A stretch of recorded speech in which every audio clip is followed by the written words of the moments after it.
first of all, thank you all for coming here today. It's very nice to be back in these in-person settings again. And we were just saying that we really like this this hall because it has a certain comfort and we can still see everybody. So my name is Sander Boté. I'll be chairing the session today. And the first thing I will do is hand over the microphone to our esteemed MT member, Peter Bons, who will tell a little bit about CWI and why we are here. Thanks, Sander. So welcome to the CWI. The CWI is the Dutch National Research Center for Mathematics and Computer Science. And at CWI, we do foundational or fundamental research, mostly on topics that typically intersect both mathematics and computer science. But we do that with an open mind for society and industry, and that's also what this workshop is about, connecting with industry. One of our missions is spreading knowledge that was obtained through research into society and into companies. Myself, I've also done that. I'm a bit of an extreme example. I have 5 spin-off companies. So why this day? So why A/B testing? Well, at CWI we have I'm not a director. I'm one of the management team members below the director, and I manage 3 groups: database architecture, human-centered data analytics, and machine learning. And the machine learning group is organizing this event, and they bring together expertise in theoretical machine learning, neuromorphic machine learning, but also statistics, the basics, the foundations of statistics, and game theory and online learning. And like machine learning, statistics, and game theory together, intersect basically in A/B testing. So we are very much interested in this topic, and that's why we want to bring together people in the Netherlands working on that.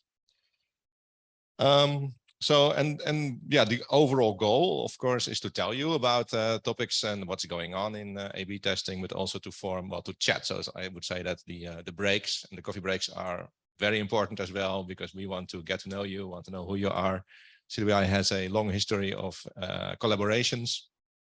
So I know, by the way, that there's also people following this by Zoom. So yeah, that's maybe the restriction of Zoom, that you cannot so easily chat over this coffee.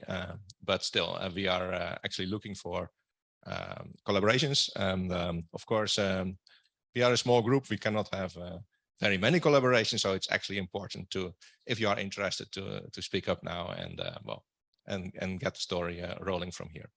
And with that, I think my time is up. I wish you a very nice afternoon, and I will hand back the microphone. Thank you, Peter. Yes, and with this brief introduction, I'm very happy to start the content side of the program. I should say that this A/B testing day will be the first of 4 knowledge exchange afternoons this year that will be held at CWI on various topics. But obviously, you may want to test some of those others out as well. So the first speaker is Christina, and let me try to say this, Katsimiru. She has a PhD in computer science from TU Delft, and now she's working at Booking.com as on A/B testing, specifically also in collaboration here with people at CWI. Yeah, I had a more formal thing here. You need this one, yes. So Christina, all yours. Thank you for the introduction. Can you...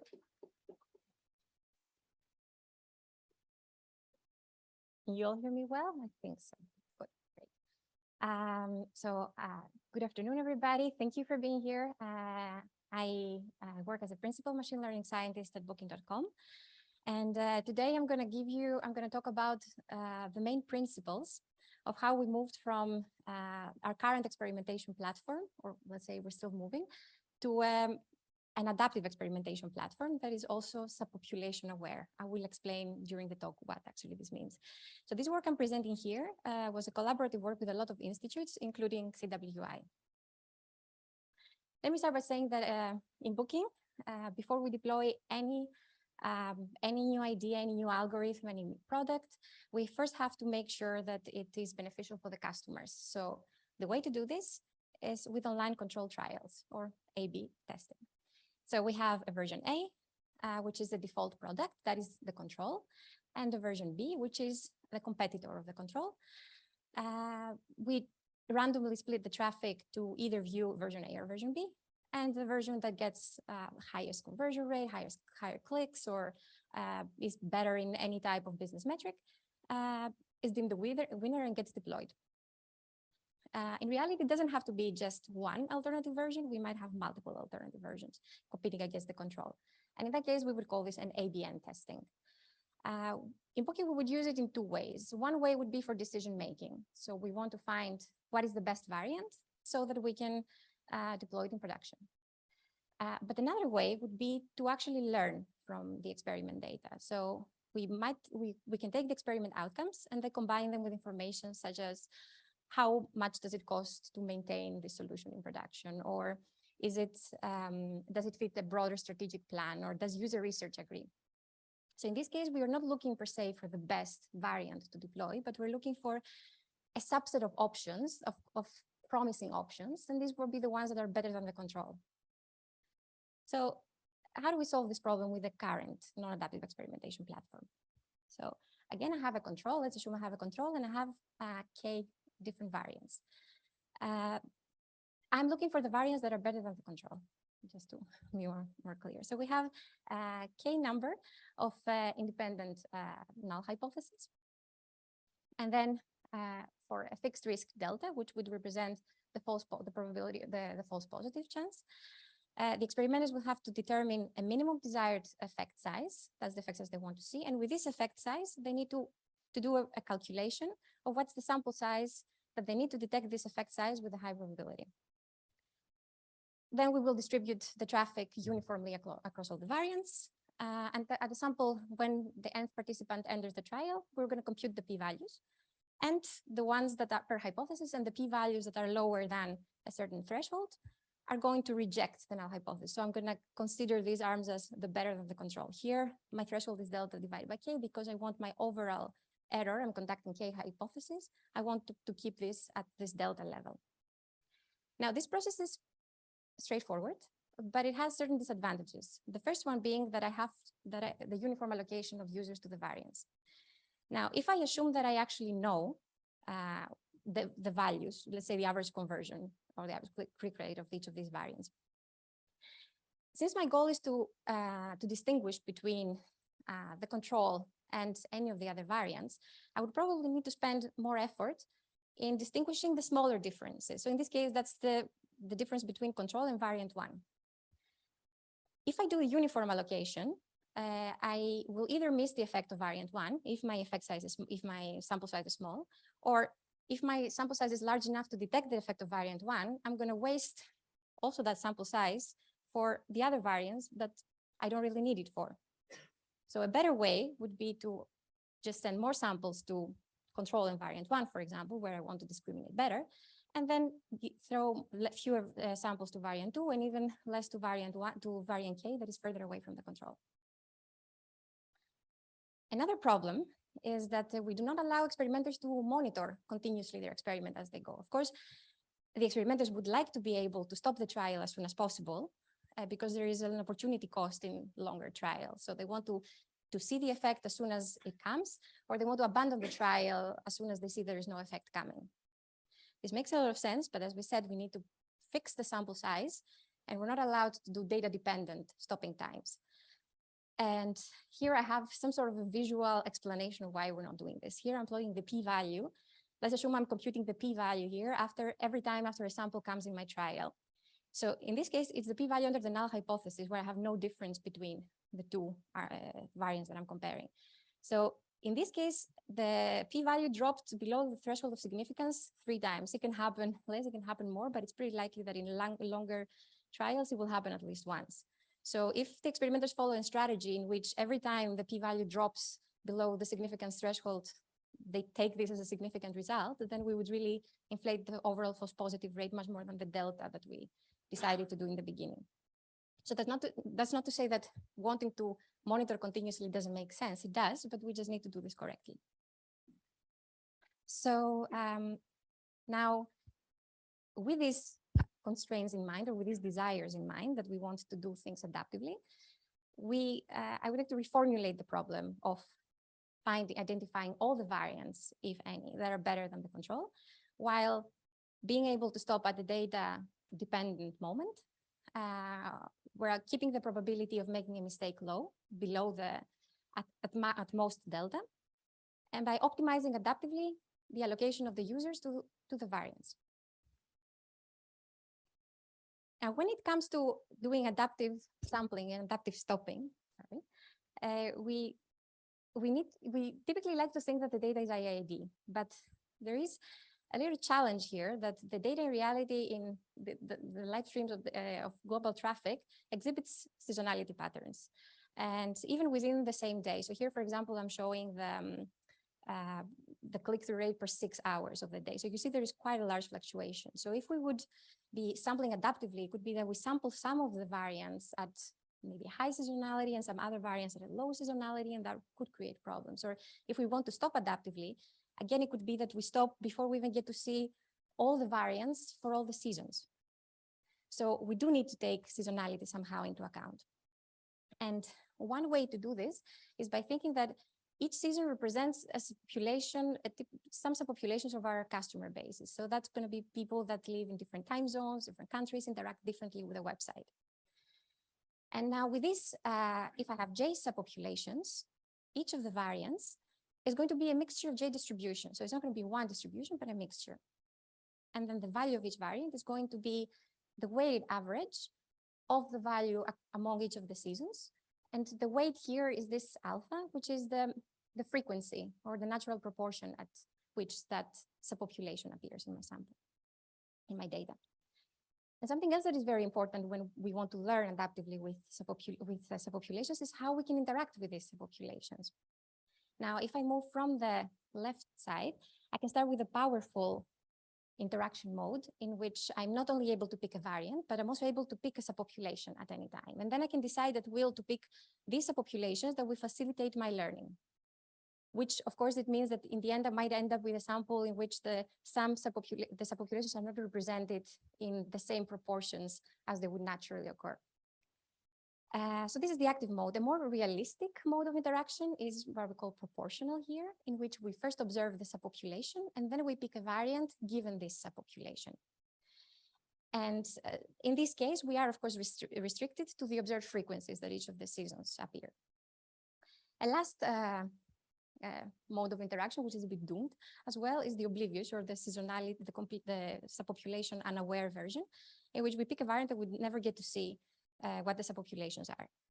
And in this case, the oblivious mode considers that we actually have one distribution instead of a mixture of distributions.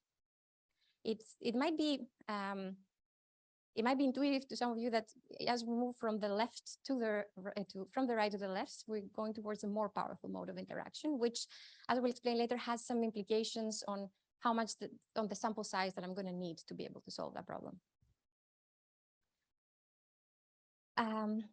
Yeah, putting it all together now. So the model that we're going to use to describe, to incorporate the subpopulations is a Bandit model that has been used a lot in the literature. It helps us do adaptive sampling and stopping, but at this time we need to incorporate the notion of subpopulations. So we do this by having our model consists of a matrix, which is a k+1 matrix of variance, and J subpopulations. This is our reward distributions. You can think of it as Bernoulli right now, because in this talk I'll be talking about Bernoulli.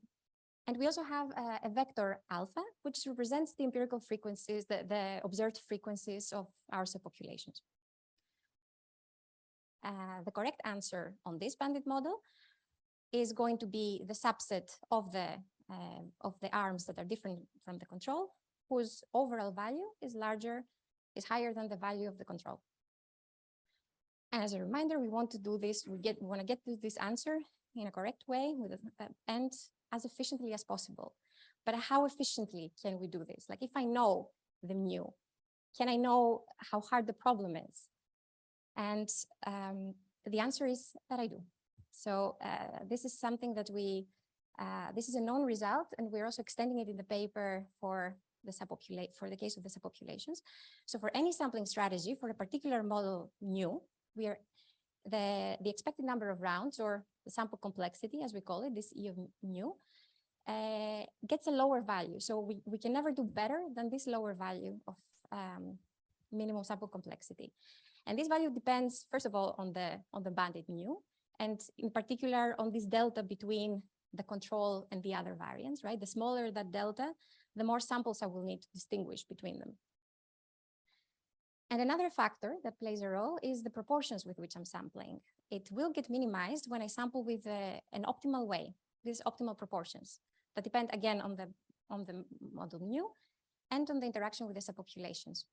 I'm gonna give you an example now of what this actually means. Let's assume we have this vector, this matrix of rewards, Bernoulli rewards. So I have three arms here, and which is vertically, and two subpopulations that appear in frequency 50-50 as well. So this is the control arm. This is variant 1 and variant 2 in our previous example. So both of the variants are better than the control, consistently actually across all the seasons. But the variant 1 is closer to the control than variant 2. So what we would expect as a good strategy is a strategy that allocates more samples to control and to arm 0 and 1, and fewer samples to arm 2. So what the optimal active allocation would be is indeed it throws more samples to arm 0 and 1, but it also requests more samples in season 1, or in subpopulation 1, I'm using it interchangeably in this talk, which has actually higher variance than the season 2. And as such, because it got more samples actually proportionally for season 1, as you see overall, this vector, these proportions across the seasonality 1 are not going to sum up to 0.5, which is the observed frequency, but because this will facilitate the learning. Now, the proportional case does constrain that the sum of all these weights here per season have to sum up to their observed frequencies. And as a result, again, there is similar pattern that it throws more samples in arm 0 and 1, but it's not able anymore to use as many samples as it would like for the first season. And as you see, actually in the second season, the first arm, it actually gives higher proportion. The last case would be the oblivious, in which we don't even see the original model. We see this mixture of two Bernoullis, which is another Bernoulli. And there it would simply just allocate samples per action or per arm and ignore completely the whole subpopulation idea.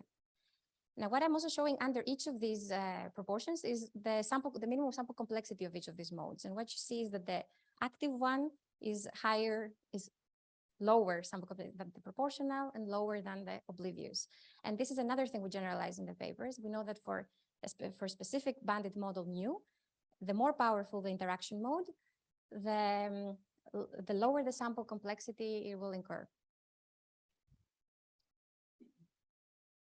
So this whole analysis is done when we actually know the reward distributions mu. So this gives us an idea about how well we can do when we know the mu's, but in reality, we don't really know the mu's. So we need to have an algorithm that over time is gonna get us there, is gonna get us to the correct answer, but without wasting, trying to reach this minimum sample complexity. So there is a standard algorithm in literature, the track and stop, that does this, and we extend it again in the paper for the case of subpopulation, which in a nutshell, for every time point t, it computes the current estimates mu hat. It estimates the target weights based on this estimate, and it picks an arm such as that the empirical proportions, the empirical draws, the draws of these arms will eventually reach these target proportions. And then in the end, for recommendation, we can do two things. We can either stop when there is enough statistical evidence above a certain threshold, or we can do what we're actually doing here, which is that for every point in time, we can actually recommend as a correct solution the arms that are currently better than the control. But we can accompany this with a risk assessment. So what's the probability that I'm probably going to make a mistake with this solution? And to find this risk assessment, what I need to do is to think like, what is the value of delta of the confidence that I would need to have so that my statistical evidence is higher than the threshold. So I would need to solve for delta. That's exactly how we validated our approach on a real ABN experiment that we did in Booking a couple of years ago. This experiment was one control against two variants. We were trying to declutter the text when describing some policies to help our customers understand better what these policies actually meant. Both variants were better than the control. So the correct answer here would be 1 and 2. And what I'm plotting here is for each of these sampling policies and modes of interaction, how the risk assessment of the methods changes as the sample size increases, as the samples increase. So the lower the risk assessment, the more confident the sampling policy would be in its recommendations. So all of the policies recommend the correct answer, but of course you see that this happens with a different a risk assessment. So the active policy would start being more confident sooner than the other methods. In this particular case, proportional and oblivious, in this instance that we ran, they didn't show any big differences. And we also tried a uniform case where we allocated uniformly the samples, in which case with that particular sample size we had at hand, it never managed to drop its risk assessment below the 68% approximately. With more samples, it would have dropped, of course, but it just needed more samples to be more certain. So as a conclusion, this was, for us, it looked like a successful experiment. And further on, we went ahead and we implemented actually this platform in Booking. The reason why we did is because we know that it's more efficient than using a non-adaptive setup. We're more efficient with our samples. Also being subpopulation or seasonality aware makes it is better than not being more, makes it correct, but also more efficient than if we're not aware of seasonality. And the other advantage is that the experimenter can now monitor their experiments continuously, knowing a risk assessment without actually increasing the probability of making a mistake. We have a long way to go. We have run a couple of experiments right now that we validated also in the non-adaptive platform, and the results agreed. So that's very promising. But there's just a long way to go. We have a lot of problems here. I'm just naming a few, but there would be many, many more. And if you're interested in this, please come and talk to me later. For the time, thank you. I have links to the paper and to the Booking blog if you want to see also more of this type of work that we're doing there. And I'm happy to take questions.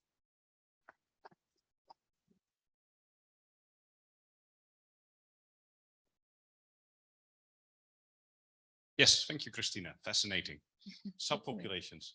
I'm very much wondering what subpopulations are, to be honest. But let me first see if there's questions in the room. Peter.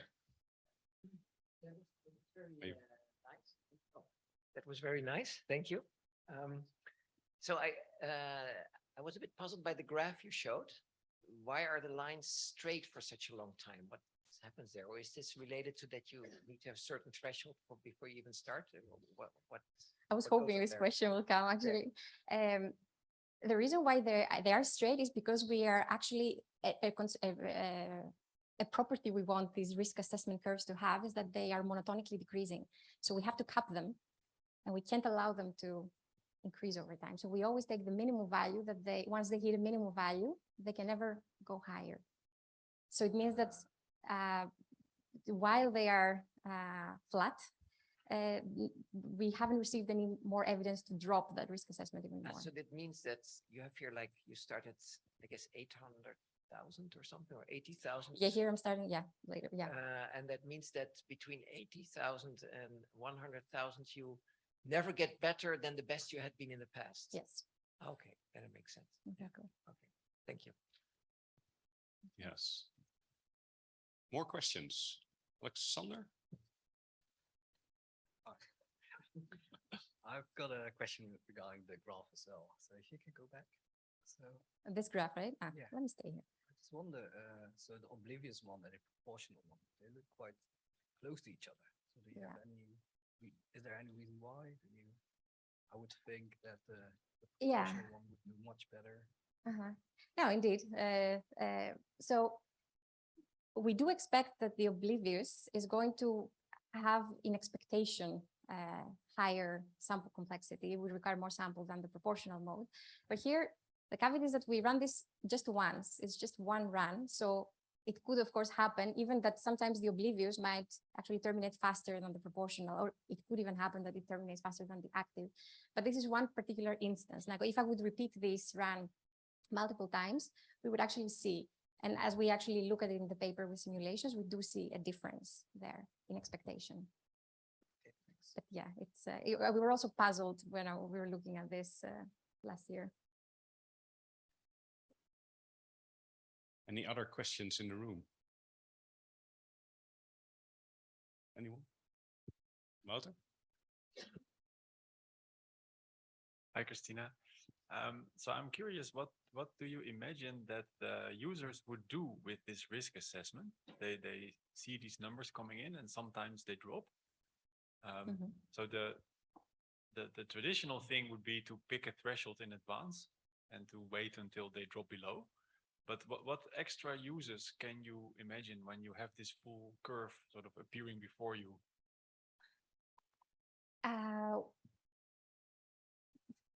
First of all, it could be both. Like I can imagine both uses, like either people who stick to a 0.1, let's say 10% delta risk or a 5% risk, and then just wait patiently until the experiment stops. But then they know that while they're viewing the experiment, they're not really making any dangerous conclusion. But on the other hand, with the risk, I think what happens with the risk assessment is that it just gives them the chance to adjust a little bit not just their expectation, but the advantage of risk assessment is that different teams have different appetite for discovery in a way. So some teams have more sample size, so they are patient enough to wait and the more mature product, so they could wait for until a low risk assessment is reached. But some other teams, they might value velocity as more important than risk assessment. So they might be willing to take more risks for that. So for these teams, maybe a 30% risk is fine. And maybe that's also fine for the rest of the company, as long as we are aware that this was a risky decision. And at least this is how I see right now this being used. And in my opinion, this is much better than just assuming that an experiment is significantly positive when it's not. So at least we know that, if this makes sense.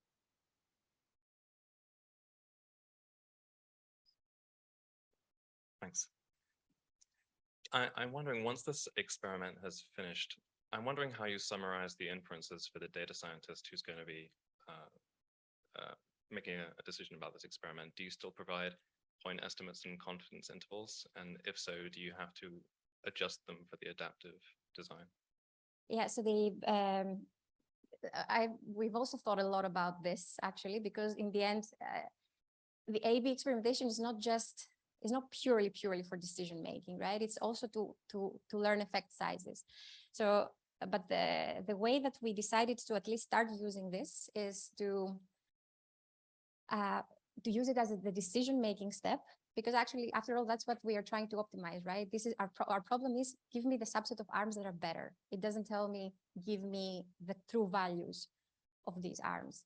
So we decided to go with like this adaptive experiment as a first step to maybe even pre-select the subset of options that are useful for us. And then if the teams are interested in knowing effect size, then they would have to go into the standard traditional A/B platform, where they would run the control against the winning variant to estimate these types of, to have these inferences. But yeah, it's,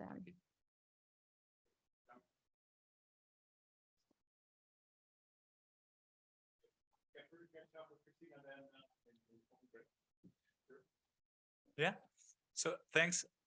So my concern is with choosing what subpopulations to include, because I can quickly imagine okay, let's add gender, geographic location, customer segments, and keep going. Like at what point does it break down? At some point, I guess there's too many categories. Have you looked at that?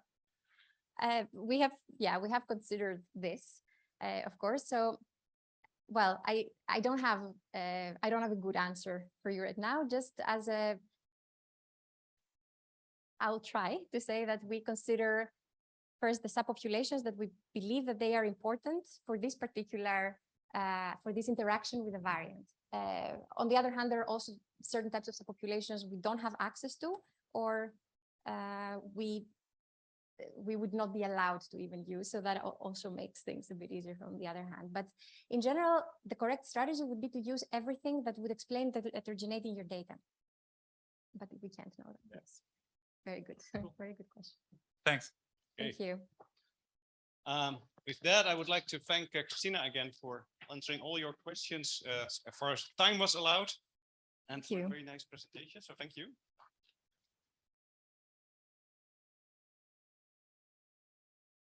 So again, if you have more questions, we will have coffee in a little bit.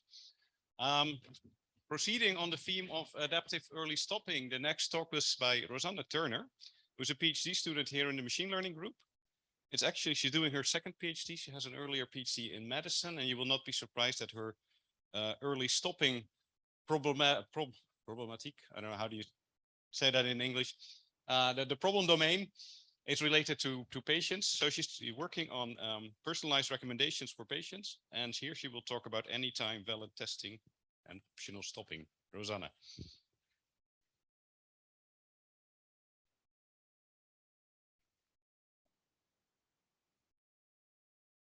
Thanks, Sander. Oh, the microphone is on, nice. Yeah, so yeah, I'm actually working half of my time here at the CWI, and the other half of my time I work on real-world problems on the psychiatry department, actually, of the UMC Utrecht. But today I will be telling you more about the theoretical part of my work that I performed together with Peter Grunwald, and his name is also on the slides because he made them together with me, and he's sitting here in the front row, so he's also available for answering your questions at the end. Yeah, so the goal of our project was quite broad. It was to develop tests that can be used under optional stopping. So Christina already explained this scenario to you very nicely in her talk. So we collect this data, and during our data collection, we want to say, okay, our new strategy is better than our old strategy. And we also want to do this in our project with the notion of effect size. So ideally, the thing that we want to end up with is the figure that you see here. So we collect data, and at the start of data collection, we have no idea of the range between which the effect size really is. And while we collect the data, our estimate becomes narrower and narrower. So that's our ultimate goal. So today, first, I will show you a practical example of a sequential test setting and how we can improve upon just doing one hypothesis test in such a scenario.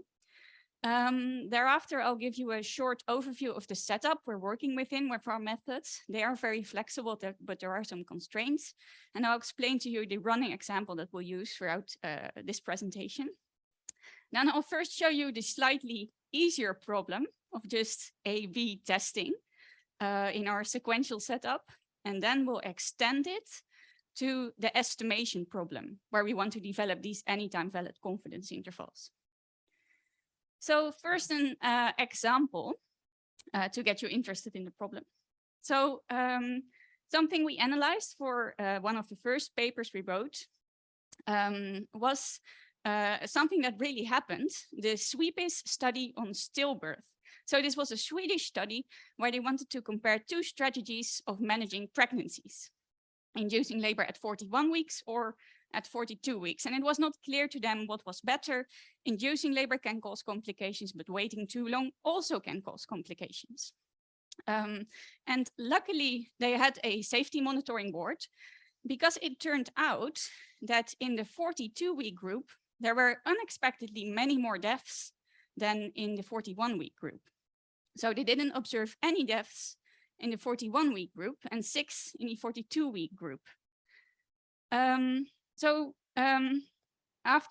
This happened after observing about 1,380 births in each group. And this was before they reached the point of which they said before they started the study, okay, then we're going to stop and analyze because then we want to calculate our p-value and then we have the power that we want. But anyway, they decided to stop and they reported the p-value anyway. However, as we just saw in Christina's slides, which are very nice, then you have this problem that if you look multiple times or if you look at the time that you didn't plan and calculate your p-value, you lose this guarantee of your false positive rate, often called type 1 error rate in medical research. So it's very difficult to interpret this result of this study, but has it been performed for nothing now? So in this kind of situation, this is where you really sequential tests can help. And we were curious, would our sequential test, which I'm going to give you all the details of later, would this have helped in this scenario? And what we see is that with the standard version of our test, we would often have stopped earlier before this point in time. So certainly a useful topic to research, I think. Okay, so what is actually the setup that we're going to look at? We want to have a sequential setting where we can do optional stopping that is also flexible. So for example, something we could have is that the data come in a stream of balanced data blocks. So in this scenario, the research would be allowed to calculate a test result after each block of paired data has come in. But what you can also do with our method is you can say, okay, I have an unbalanced design. I expect to show the nice new website to twice as many customers as the old version. So that's also allowed. This is often a setting that occurs in the medical research as well, where we have a case control design with 2 controls and 1 case. And you can even do something completely crazy like this. And this is okay in our setup as long as we lock in the composition of the next block that we're going to analyze before we start collecting it. And so we denote this as NA and NB, the number of observations in each block, and we should fix NA and NB before we start collecting the data for that block. And it's good to choose this NA and NB as small as possible. Okay, so this is our setting. And so this setting with these 2 data streams and blocks is something that we have developed quite a general method for, but throughout this presentation, to be able to give you some examples, we'll be using a 2x2 contingency table setting. So you're probably all familiar with this, but just to be completely clear, we have 2 strategies, A and B, and we want to know if the success probabilities differ between these strategies. And under our null hypothesis, the observations Y, which you can take on value 0 and failure, and value 1, which represents success, are independent of the strategy we choose. So probabilistically, we can say that our observations follow a Bernoulli distribution with a certain probability of success. And then under the null hypothesis, these success probabilities are the same. So the following figure always helps me to think about this problem. And I will also let it come back a few times in the presentation. So somewhere in this unit square, the true success probabilities for both groups lie. So on the x-axis, we have all possible success probabilities for the control group. And on the y-axis, we have all possible probabilities for the intervention group or for the new strategy. So what we're first going to do with testing is testing if the success probabilities differ. So if the real point, the real data generating distribution lies somewhere outside of this dashed line. And what we're going to do thereafter is try if we can estimate where the real point lies, for example, with the confidence interval. And then we can hopefully say somewhere in the shaded area, the true distribution lies. Okay, so this is our setting. So we want to do this sequential research, and the tool that we propose to use for this, or that we choose to use, are E-variables. E-variables have been around for a long time, I think since the 1960s already, but recently they've had a surprising revival, and several research groups, among these 3, among others, have been working on them apart from each other at the same time. And yeah, maybe it is because we have this replication crisis of research that people got interested in this again, and research blew up.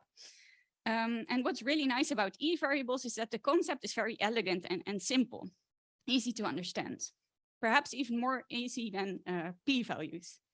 So E-variables are all non-negative random variables, so functions of the data, where under the null hypothesis, so when the strategies are not different in effect, we expect them to have a value of at most 1. So this is very simple, and it also has a very nice interpretation in terms of betting, which was mainly introduced by Glenn Schaefer, who wrote a really nice paper about this. So we can see this as when I do my study, I place a bet of €1 on my null hypothesis, and when the null hypothesis is true, I expect to lose my I expect to lose my bet. So over time, when I repeat this, I expect my money to perhaps even evaporate. You can compare this to going to a casino. The house always wins. You expect to lose your money. On the other hand, when I make an unexpectedly high profit, the alternative hypothesis might be true, and I might be able to reject the null hypothesis. And this always connects to the straightforward implementation in hypothesis tests of the E-variables. We can use them for a test and reject the null hypothesis if we see an E-variable that exceeds a certain threshold in value. So when we choose this value as 1 divided by a certain alpha, we have a type 1 error guarantee, or as Christina said, a false positive rate guarantee at level alpha. What you often see in practice is that people set alpha to 0.05, or I think in psychology today, even 0.01, and they reject, then we would reject the null hypothesis if the E-variable exceeds 20 or 100 in the 0.01 case. So this is a relatively broad definition, and you might think, well, what do these random variables look like? And here I have for you the definition of the very general expression that we found. So what you see here is an E-variable that you can in general use for analyzing a point alternative in 2 data streams. For the null hypothesis, that the success probabilities in the 2 data streams are the same. So this might look a bit complicated, but it is relatively simple compared to many other E-variables. So what we simply have is we multiply the likelihood of all observations that we've made under strategy A by the likelihood of all observations that we made under strategy B. And we divide them by another likelihood.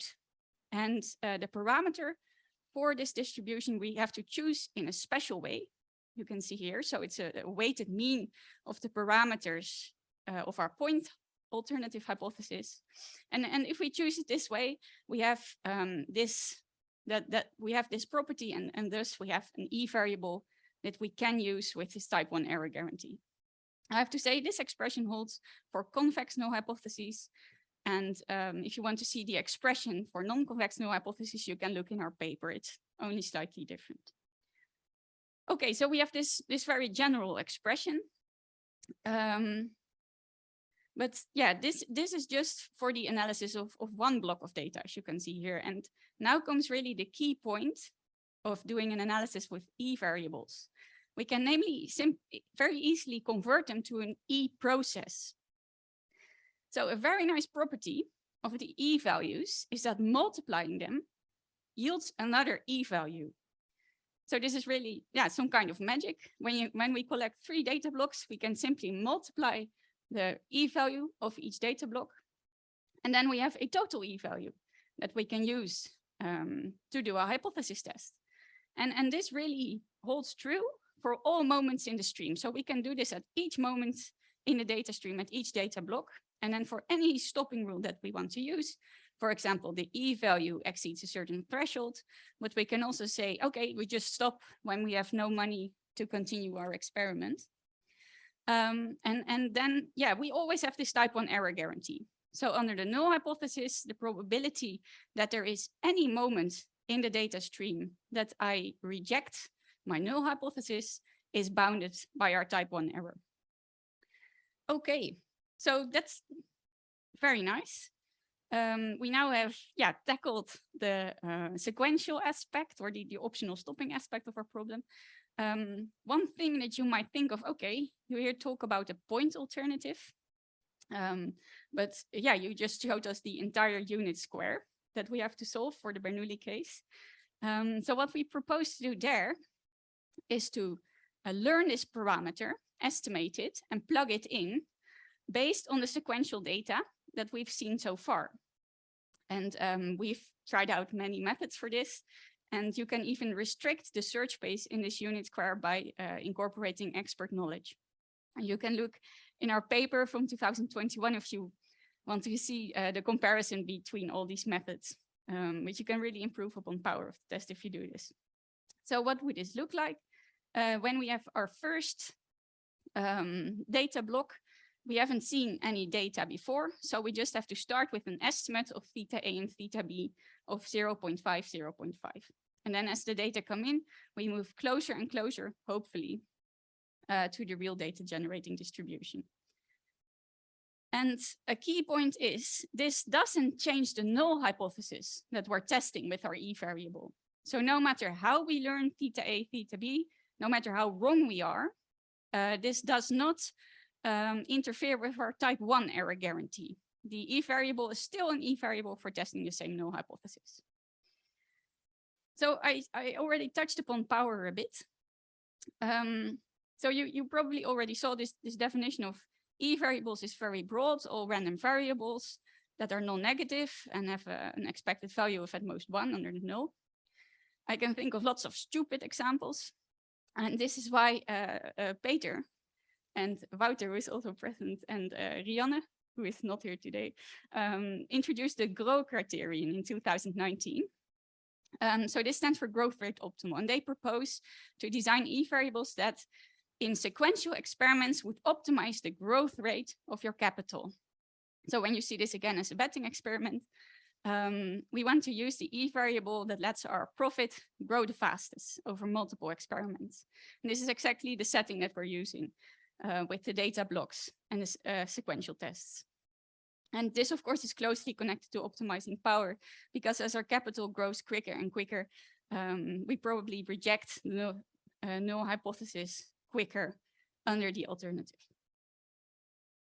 Okay, yeah, so that one important thing. We actually found that for the Bernoulli case, the general E variable that we propose is this GROW E variable. And so if we can learn the true data generating distribution quickly, we also get very close very quickly to the best we can do in terms of GROW. So that's very nice. So what does this look like in practice? It is, of course, a bit tricky to compare our sequential methods to an analysis with p-values.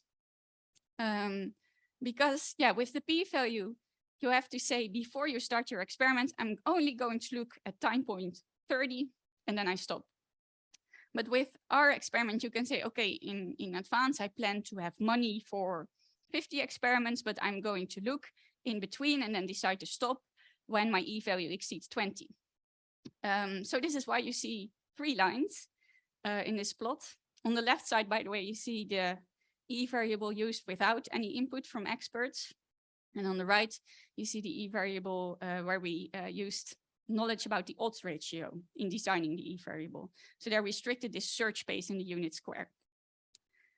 So what you see, the red line represents the number of samples you'd have to plan for with the p-value analysis with Fisher's exact test. And then in blue, you see what you would have to plan for with the e-value. So this is a bit higher. And then in green, you see what you expect to collect if you perform this sequential analysis and stop once you reach your threshold. So yeah, in practice, we expect to collect a similar number of samples or even a bit less, but you have to allot money for a lot more samples in advance. So this could be a disadvantage of this sequential setup for researchers. On the plus side, because of this validity in the sequential setting of the test, you're always allowed to start a new experiment, or in case of futility, continue your study.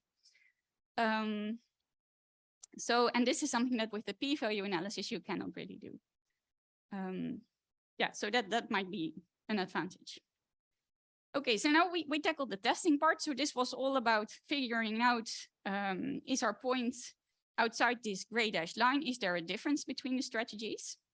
But now we want to extend this to estimating the effect and estimating confidence intervals. So what's the real problem here? We want to construct anytime valid confidence sequences that are valid at any time during our data collection. So we want to update our effect size estimates each time a new batch of data has come in. And we want to be quite sure that the real value of the effect size is somewhere in our interval, such that we not miss it. So formally, we denote this as we want a confidence sequence with a certain coverage. We want the probability that at any time point, the real divergence or difference measure between the parameters, that this is not in the confidence interval, has to be bounded by alpha. And here we use this delta to denote a measure of effect size. So as you might imagine, we just talked about the p-values where we only were allowed to look at one point. Otherwise, we would lose our type 1 error guarantee. And with classical methods, you also can't look at multiple times and construct your confidence interval, because then also you would lose your coverage guarantee. So what we can use here are the E processes again. But now we're going to construct them for a more general null hypothesis than the one where the parameters are just equal to each other. So we define a new E process for testing this more general null hypothesis with a parameter space defined by a certain effect size function. And I'll show you some examples on the next two slides. So the probability of falsely rejecting this null hypothesis is again bounded by alpha, because we have this E process still. And that is the trick why we can use it to construct these anytime valid confidence sequences. We include in our confidence sequence all values of the effect size function for which we have not rejected the null hypothesis. So for which our E variable was not surprisingly high. And this then gives us the coverage at the level 1 minus alpha we want. For example, 95%. If we again choose alpha to be 0.05. Okay, so our methods are really can really be implemented for any delta function you would like. But here are some examples again in this unit square. So for example, we could look at the risk difference. This is often something people are interested in clinical trials. Just the difference between the probability of success with my new treatment compared to the control treatment. And here, for example, you see theta 0 of delta, for delta, the risk difference measure, and the value 0.3. And then what we would do to look if it should be included in the confidence interval is perform a safe test with an E process where we test the null hypothesis that the true parameter lies on this green line. And when we then see a surprisingly high value, we can reject this null hypothesis and say, okay, I exclude this green line from the confidence sequence. We can also construct these null hypotheses in a different way. For example, here you see the odds ratio that looks like this. Yeah, and you can think of many more, of course. Okay, so yeah, we slightly changed the null hypothesis that we were testing. Luckily, it turns out that we still have a quite general expression of our E process. So here you see the E variable for observing this one data block. And again, we can multiply this to create this E process. And you see that it's only slightly different from the one I showed you before. But now we see in the denominator some other distribution that we have to find through minimizing some notion of divergence between distributions called Callback Liblar divergence. Some of you might be familiar with it. The details are in one of our papers, but the only key point of this is that for this expression to hold, we need this parameter space to be convex. And if this does not hold, the expression becomes a bit more intricate. You can also read the technical details of that in our paper. So for example, yeah, to deal with this convexity, I won't go over this because we are running out of time. In some cases, only can construct one-sided confidence intervals, for example, for the logarithm of the odds ratio. So yeah, but I won't go over this in much detail now. I'll just show you what the confidence sequences look like. So this is a simulation for the risk difference. So as you can see, when we start our estimate, we have no idea. The real difference could be somewhere between -1 and 1. And as we then collect more and more data, we appear to converge to the true value. And what's also nice to see is that the true value of the difference between the distributions, between the success probabilities, is retained in the confidence interval. I also wanted to show we can detect very small differences between the groups as well. So I already mentioned for the odds ratio, we need this convexity criterion, and then we can only construct one-sided confidence intervals.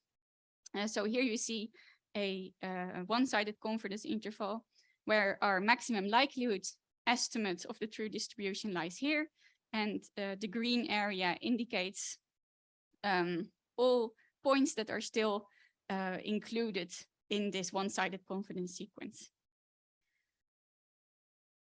And here you also see it for a smaller effect size.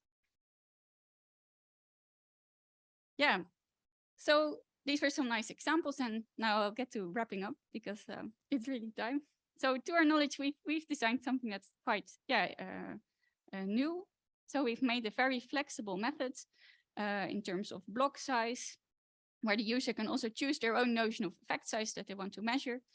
And that is also optimal in the sense of growth rate. So we expect to our evidence for the alternative hypothesis to grow as fast as possible during data collection. So this is quite nice. Yeah, something that already existed, for example, Bolt's sequential probability test, interestingly also turns out to be able to be interpreted as some kind of alternative E process or E variables, but those are different from the ones we designed, so they are not growth rate optimal. And they only allow for testing the odds ratio effect size. So we're still working on this subject matter. My colleague, for example, Yuna, who's sitting there, he is working on investigating if this growth property also holds beyond the Bernoulli, or if you should use some other E variables in that case, for example, conditional E variables. And I'm also working on doing this research in subpopulations or stratified data sets and investigating conditional independence. And this is also something that I'm implementing at the hospital. We've also created an R package with a nice tutorial, which is called the vignette in the R language. And if you want to, you can try out these confidence sequences yourself and do some coverage experiments if you're interested. Yeah, so then I get to the end of my talk.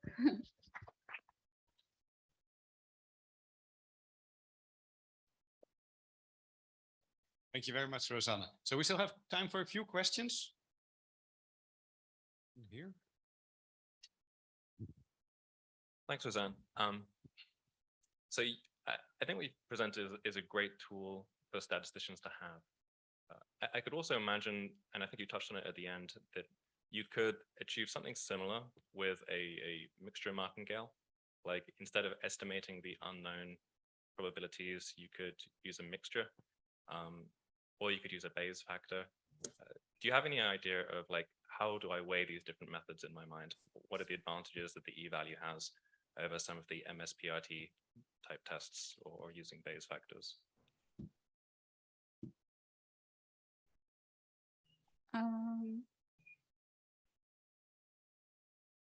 So I mean, under the alternative, I think you're using point estimates to estimate theta A and theta B, and there were different ways of doing that. And I think you had like the posterior mean as one way to estimate those. I'm also imagining that you could integrate those unknown parameters with respect to a prior distribution and use the Bayes factor. And I think this also gives a sequentially valid solution. But I guess I'm trying to weigh up the pros and cons of these two different methods. You could do that. Yeah, what we do know is that we reach the growth rate optimal E variable, so the one that would have the lowest regret in the end. Got it. If we would really get to the true point. So if we get there fast, you'd expect to collect more evidence than when you keep using like a mixture indefinitely. Right. I think, Okay. I don't know.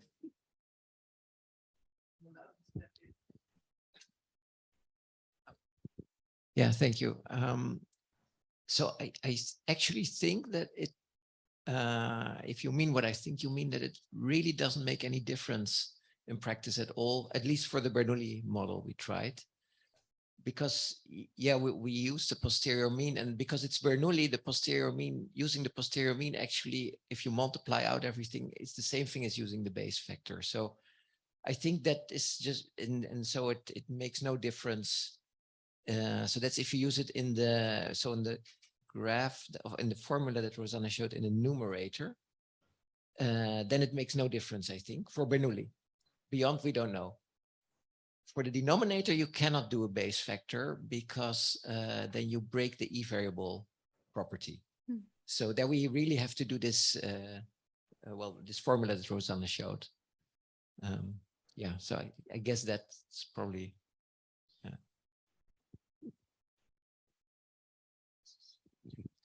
Any other questions in the audience? No, I have one question. I was wondering while you were talking, is there anything known about the robustness to adversarial attacks for this sort of sequential decision making? Can you design, because you can make up a new A/B test at every point? Can you make up designs that will maximally worsen your estimates? Worsen in terms of rejecting the null hypothesis or breaking the type 1 error? Well, basically, I guess giving you the least amount of information, or oh yeah, you probably could, but yeah, we will still have an E variable, so this type 1 error guarantee really always stands, as long as we really determine the block size before we start the data collection. But of course, you can get a really bad type 2 error guarantee. So if your estimate is way off, then you won't collect any evidence for the alternative hypothesis. Yeah. still fudge it. Any other questions?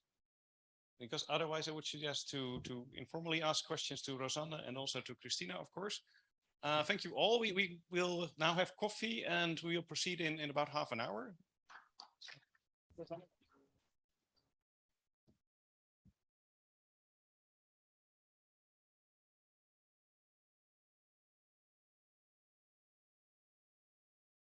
Right, so welcome back, everybody. We will proceed with our program. The next speaker in the talk is the organizer of this event, Wouter Kolen.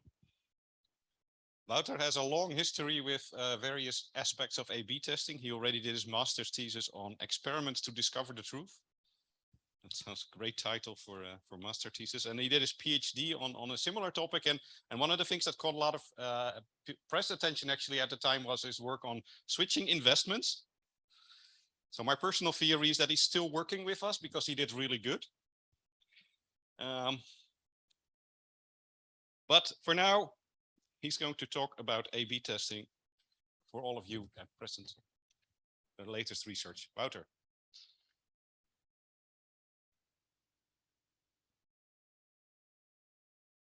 So let's see. Yeah, the mic seems to be working.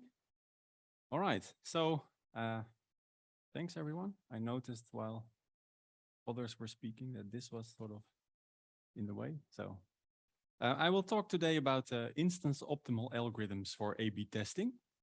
So I'm excited about instance optimality. I think it's sort of a renaissance in testing that has already happened on the research side, but hasn't made its way yet to the practical side. So I'll tell you what it is, what the advantages of it are, and a little bit of what it looks like to be doing this type of thinking. So let's see. So what's the context for this thing? So when you're doing A/B testing, you're trying to help making smart decisions, right? So that's why you're setting up these tests to, from their conclusion, do something, right? So that's good. That's using data to make decisions. And what I feel is that the type of testing tools that have been developed for that are currently actually also constraining what type of decision making we are thinking about, right? And I think that's bad, right? So I think that by being able to do testing much more flexibly, we can actually be much more creative on the decision making side, and in particular in the type of questions we ask our testing, let's say, department. All right, so to see and to understand what's going on, I want to talk today about, if you're giving a testing problem, can you figure out how difficult it is to maybe reply really, and then do a different test instead. And if you then decided that this is really the test that you want to do, I'll show you some hints about how to then approach this testing. All right, let's start by giving you my cartoon of what testing is. And what I decided to do is to be completely as basic as possible on all the aspects that are not so interesting for my talk. And there's only one dimension in which I will make things interesting. All right, so let's go over the things that are vanilla. So somebody asks, I made these 4 versions of the product. Which one is the best? Go figure that out for me. So you're the tester. So you decide, okay, let's get some users and let's allocate them dynamically to these versions of the product. Okay, so what does that look like? You take the first user, you send them to version B, you see what happens. Take the next user, you send them to C, you see what happens. Right, and as a result, you accumulate data like this. So from each of the versions, you tested it a number of times and you got feedback. And here I'll be assuming that the feedback is Bernoulli, so happy or sad. Okay, so you do that for a while until you decide that you've seen enough data to draw a conclusion. So in this case, if you count, you see that we requested 15 samples. And then finally, the last thing the system does is it gives an answer to the question that was posed. Right, so in this case, it would, for example, say, the best arm is arm C. Right, so this is the type of systems that we're thinking about. How to decide where to send the users based on the data you collected so far, then when to stop, and then what to say. Okay, so what's the dimension that I want to vary? That's actually what is the question that we're trying to answer. Right, I want to understand, if you change slightly the question, does it affect what a good system looks like? Right, and can give away the punchline. Very small changes in the question can turn a very hard problem into a very simple one, in the sense of requiring millions of samples versus a few hundred. Right, so in that case, it is really important to test for the thing you want to know. Okay, so we'll play around with different questions and see how they affect the design of the test. Okay, so now let's go on with fixing all the things that we don't want to vary. So one of the things we have to fix in this picture is how good are these versions of the product. Okay, so I had 4 versions, A, B, C, D. So this is my little graph that from now on fixes how good they are. Right, so I think of these versions as maybe websites, and there is some user that then maybe clicks on something or not, right? And each of them have an associated click-through rate, right? I will call those the mu's, mu A, B, C, and D, and all together, that's the entire vector, like bold mu, right? And throughout the talk, I will give you the secret knowledge that in reality you never have, but this is the world. This is the what we're up against as the tester, right? So for example, version B is the best. So we don't know that, but that's the truth. Okay, so this is the unknown true bandit instance mu. We fix it. Okay. So then let's talk about algorithms. So we're placing ourselves in this thing called fixed confidence setting. So that means that we agree on a probability of making an error. And typically that's 5%. So that's what this delta parameter is about. And then the algorithms will have to decide which new samples to collect, when to stop, and what to answer. Right? So if you think about an algorithm, it will have these three parts. Okay, and then we put as a constraint that the algorithm has to be reliable. So no matter what bandit, I mean, I showed you our true mu, but even if we put you in another bandit model, the algorithm will have to give the right answer with probability 1 minus delta, right? So delta is the budget of mistakes. That's a hard constraint we put. We will only think about such algorithms, reliable ones, right? And then within the set of reliable ones, we especially prefer the ones that don't take many samples. So they are more efficient. Okay. So why am I telling you about this whole thing? It will actually influence our thinking about which problems are hard and which problems are easy, right? It's all about, does there exist an algorithm of exactly this flavor that solves it efficiently or not? All right. So now I'm going to tell you sort of the theoretical stuff. And I think I have to apologize in advance, but I will make up for it by showing you lots of examples of how it works out in practice. But we will go over this one messy definition. Okay, so first the intuition. So what are we doing? We set up this constraint of a type of algorithms, and we want to know for a given testing problem, so given bandit, given question that we're about to answer, how difficult is this, right? And what I'm showing you here is actually a very nice, and I claim also precise, characterization of how difficult a testing problem is.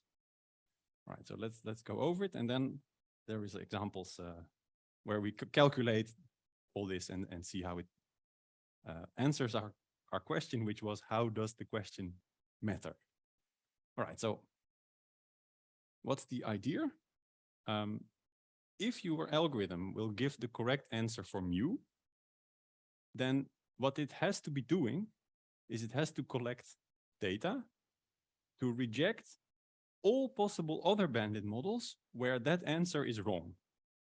If all of those have been rejected, that's the situation where it's safe to give the answer that works for mu. Right? So smart bandit algorithms intuitively have to reject lots of bandit models that differ in the answer than the answer that you want to give. Right? And this theorem here that I like a lot quantifies exactly how many samples that takes. So let's read it. So it says, if you are delta correct, so that's a good algorithm, and we look at some bandit instance mu, so we already figured out which mu we are in, then there is a certain number of samples that this algorithm will need to take. And that number of samples is controlled by two things. So the first thing is a factor, this log 1 over delta, that's purely determined by the confidence, right? So that's kind of nice and easy to understand. More, if you want to be more reliable, you have to take more samples. And the second thing is the sort of thing to be apologizing for. So that's why we gave it a name, or they gave it a name. It's called the characteristic time. And it's defined as the 1 over of a max-min problem. And what this max-min problem is trying to do is it's looking over smart ways to put samples. So it's optimizing over proportions or probability weightings over the different arms. And then it's trying to do that first line. It's trying to reject any bandit lambda that disagrees in the answer with that for mu. And why would you be able to reject such a lambda? Well, if you've seen a lot of samples from arms where there is a big difference between mu and lambda. So here is the information distance, KL, measured between your mu arm and the same arm in that bandit model lambda. So this altogether is how much information you get to reject lambda if you're actually in mu and you look with frequency WA at each arm A. All right, so that's like a mouthful and a lot to take in. So I won't actually be sort of going into this thing much more, but we want to use it for two things. Namely, first, the theorem here is actually an inequality, but there are also algorithms that achieve this. So that means that this is actually a precise notion of how difficult is a testing problem. If you want to know how many samples you need, it's this many at least, and also this many at most if you do your algorithm design right. Okay, so this gives us a way to figure out exactly how many samples are needed for a certain testing question. Okay, and it gives us slightly more, namely it also answers in some sense the question, if you want to do that testing, how would you do it? Because this inner maximization problem that's looking over frequencies with which to sample the arms, it turns out that the only way to match this characteristic time is by sampling exactly with those frequencies that are arising here in this problem. Okay, so a smart algorithm will have to sample with proportions on the arms equal to that argmax out there. Okay, so we got a picture of how difficult is a problem and how should you address it. Okay, so now back to the main storyline. So we got our tool, now let's use it. So what I want to do next is I want to vary the question that we're trying to answer in subtle ways. I think I have 8 versions for you. It starts out with what's the best arm, like we discussed before, and then we'll do a bunch of similar questions. And I'm already going to give away where it's going. Namely, if you look at the 8 different problems and you ask yourself, how many samples do I need? So that's here written in blue. Then you see that for the different problems, you need an enormous breadth of how difficult these are, right? There are problems like the last one where 800 samples are enough. You can conclude and go home. And there are problems in there that require 30,000 samples, right? And the claim is that this is caused by just a subtle difference in what exactly you're testing. Okay, and then the other thing that I want to point out is in that optimization problem, there were arising these frequencies on the arms that a good algorithm should have.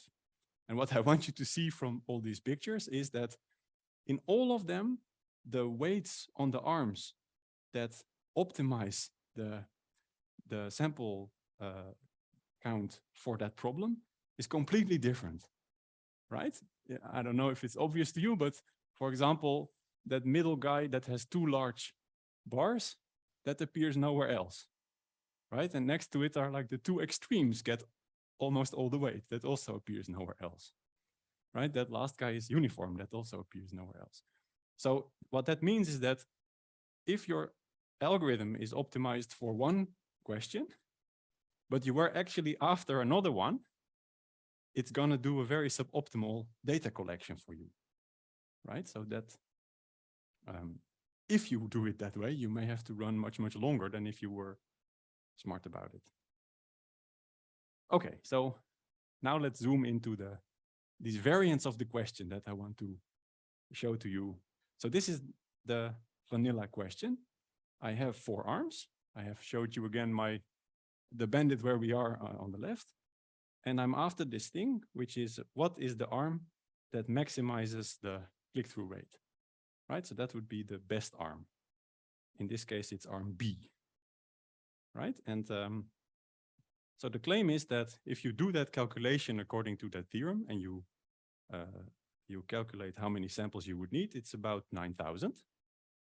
And if you look at where would you need to put those samples, most of them would need to go on arm B and arm C, and then only a few on arm D and arm A, right? And you can actually figure out why is that. So arm B is the best, and arm C is close by.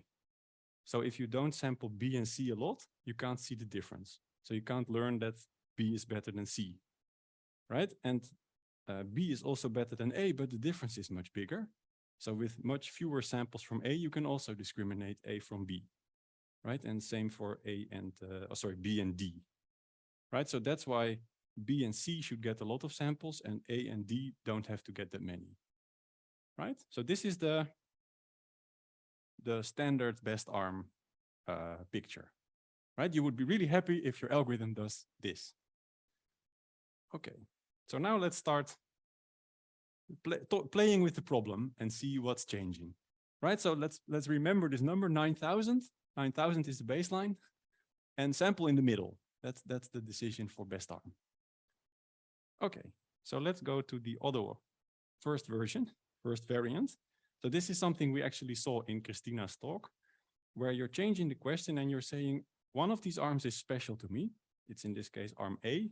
I think of that as the control arm. So that's what I already have, right? And I want to know which of these other ones, B, C, and D, are actually better, right? So this could be on the way to a decision of which of these other versions should I invest in to sort of work them out for further testing. This would be a sort of a selection. I only want things that are better than what I already have, right? So what does it take to figure that out in this case? So it turns out it's much easier than that other question. And you have to sample quite differently. Okay, so if we look, what are the arms that are better than the control? It's B and C, right? But in this case, for example, B is much better than the control.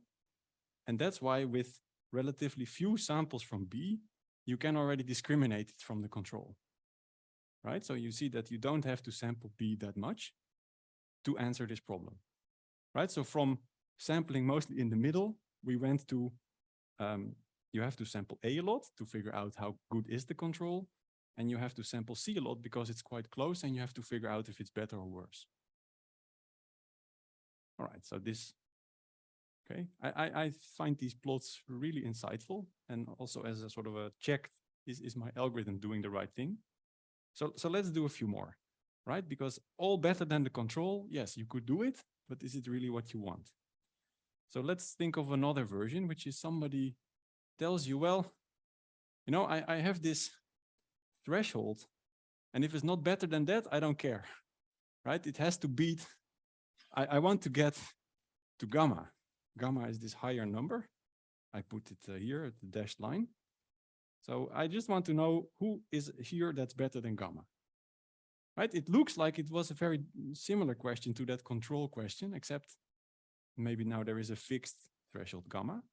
But again, it completely changes what a good algorithm has to do, right? It's now suddenly we see staircase instead of, well, what these other two things are. And the problem also got much harder, right? And you can then inspect and go like, oh yeah, that makes sense. If I want to discriminate things from gamma, then the hardest ones are the ones that are very close to gamma, right? So in particular, arm C is very close to gamma. So I need to sample it a lot to figure out where it lies, right? And then, for example, arm D is very far below, so it requires hardly any samples.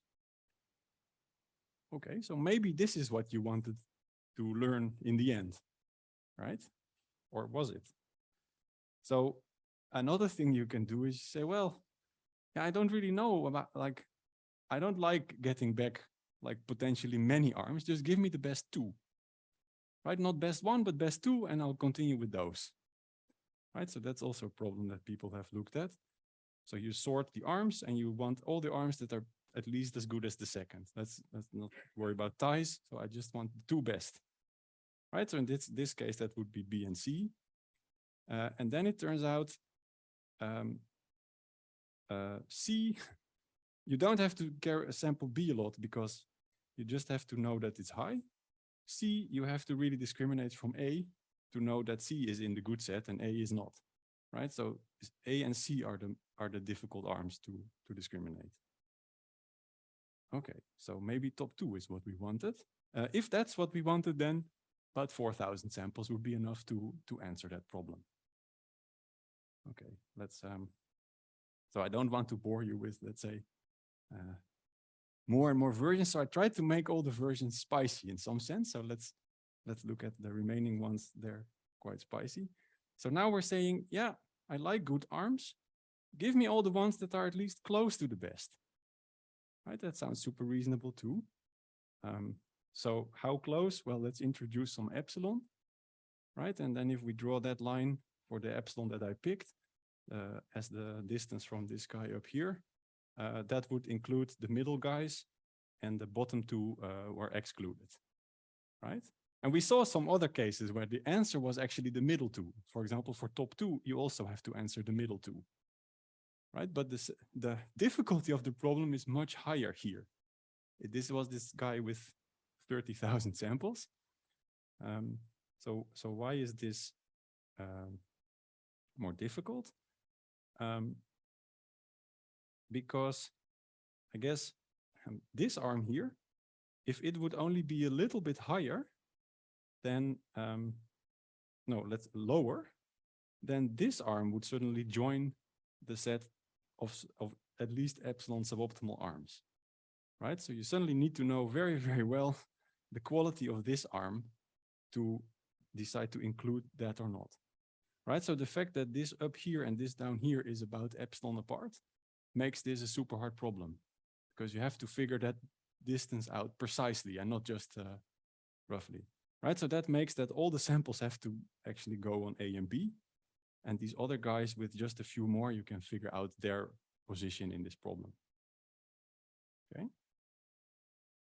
Right, so now final set. Let's make it even more fun. So I had a story behind this one. It's like we have 4 arms, but 2 of them are very aggressive towards our competitor. So if we do any of them, we have to also invest in our legal team. The 2 other ones are much more benign, so maybe we invest in advertising. Yeah. So what we care about is we don't want to know yet who's winning. We just want to know, is it among the first 2 or the last 2? Right. That's enough. Okay. So is that? Yeah. So what would it take to figure that out? So it happens to be about the same complexity as best arm. But there is now this funny thing that we really don't care about samples from arm A, right? How could that be? But it's true that if you sample only B, C, and D, you know that the maximum is at B or better, because you didn't see A, could be very high, you don't know, but it's at least this good. And if you also know C and D, then you know that the maximum on the right is at most C, right? So you figured out the problem without ever looking at A. Right, so that's actually correct that this tells you that your algorithm should be very, very sparingly sampling A to E. Yeah. Okay, so let's see, how many more do I have? Yeah, so 2 more. So it's just, I think it's intuition building, right? I'm telling you all these things to show that it is super subtle. And that it really pays off to think about what exactly do I want to do with the outcome of my test, especially if, you know, maybe this is in a chain of tests where it's like an intermediate result. Then, okay, so let's go over this. So this is a similar type of story. I choose, I only want to know left or right, but instead of looking out where the maximum is, I find that my competitors will then do something, if I choose left or right, to make me only get the worst of the 2, right? So they have all these tricks like making me ridiculous with some well-placed Spotify or whatever. So if you want to know on which side is the minimum the highest, right? Then you have again this question that you have to sort of prove that the minimum is low on the side where it's not the highest by sampling arm D a lot. And then between those, you have to prove that the minimum there is high by sampling mostly A and a little bit of B. Okay, so and the last one is again completely different. Suppose instead that these arms, one of them represents payoff and one of them represent cost. So if I choose to go left, I get mu A minus mu B. And if I choose to go right, I get mu C minus mu D. Right, so now I want the highest of those. It's like a profit question. And it turns out in this case, the right answer is about uniform. And it's a really easy problem. All right, so what was the message there? I think this should all be part of the toolkit when you think about which test am I going to run. Sort of this like insight into what's hard, what's easy, what am I afraid of, what do I want? Okay, so it matters a lot what question you set yourself out to do the testing for. So I say optimize it, like including as much of the follow-up decision making as you can. All right, so then the last thing is, okay, given that I know all that, and I really figured out what question I want to answer, how do I get the sample complexity that's roughly that blue number, right, which I claim is possible? Okay, so what I showed you is that there was this quantity from the theorem that says how difficult things are, and it had that maximum in there, which says what these proportions are that we saw. Okay, and what we would like is that our algorithm samples with proportions that are roughly this argmax W. Okay, and the problem with all that is that inside here sits mu. That's the Bandit model we're interacting with, and we don't know mu. Right, so without knowing mu, we want to behave like that argmax. That's our task. So how do we do that? So this is what I want to say here is we have built up a whole bag of tricks, not tricks, techniques to get there. And they have been sort of in several iterations. And at first it was just asymptotic optimality. And now it's like there are specific finite time, like how much extra cost you have from all the learning going on to behave like that W star.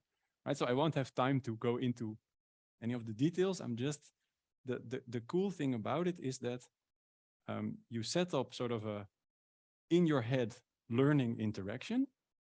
You feed it estimates of the Bandit model. So those are initially not very good and get better and better.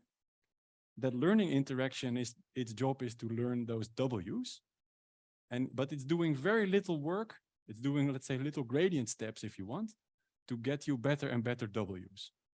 Right? So you take samples in the Bandit, they form your estimate for the Bandit model. That goes into that learner that's all in your head, but that spits out weights that you use to drive the sampling rule. Right? And so that's like a big feedback loop. And it's to stabilize all that and make sure that it sort of spirals into control and gives you the optimal W's. That's sort of difficult, but it's doable, right? And that requires tools like regret bounds, concentration inequalities, smart use of optimism, etc. But what you can have in the end is strategies that take as many samples as that blue number that I've been telling you, plus an amount that's small on the scale of the confidence. Okay, so and in papers you can actually have precise terms for how small is small, but it's really like practically small. All right, so what I wanted to sort of convey is that problems, every testing problem has a characteristic time and an oracle allocation, and these things are very sensitive to exactly what question you ask. Okay, so I think you can gain a lot by fine-tuning that in a smart way if you take the why you're doing the testing into account. right? And then once you have that all figured out, there's sort of a technology becoming available to then solve that testing problem. All right, thanks.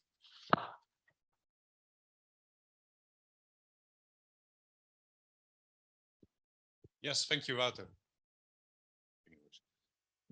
Now, the next question, of course, is think very carefully about the question you want to ask.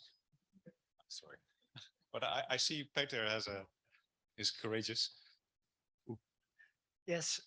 Okay, so maybe this is the wrong question, but it does come to mind immediately, and I'm kind of missing the English word for that, but in Dutch there's this word bijvangst.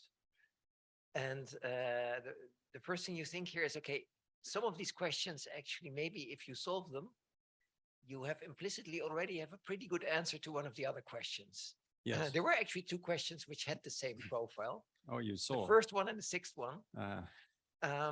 Peter has not seen these slides. Okay, so the first one and the seventh one. No, the first one and the sixth one. Yeah, they have a similar, and they also look about the same. Yeah, but the zero here. Ah, okay, okay. Okay, well, there was a they're not. But okay. wouldn't it be like, I mean, for a company, wouldn't it be great if you answer one of them and then say, okay, but now I also want to know this, and then the algorithm would say, okay, I cannot give you that at the required delta because it was not the question you asked, but I can still tell you that with some other notion of confidence, I know more or less what's going on also for this question. I mean, I would guess that companies. So I have an answer to this. That's really interesting for them. Yes, and I think it's also answering a question that came up earlier, because I think there was another one similar to this. So inside this algorithm design is in particular the stopping rule.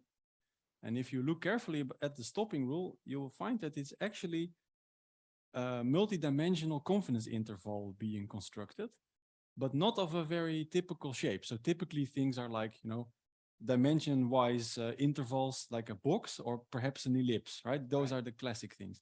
But these are like unions of sub-arm elliptical, well, egg-shaped stuff. So it's like a monster confidence region that you're building to base your stopping decision on.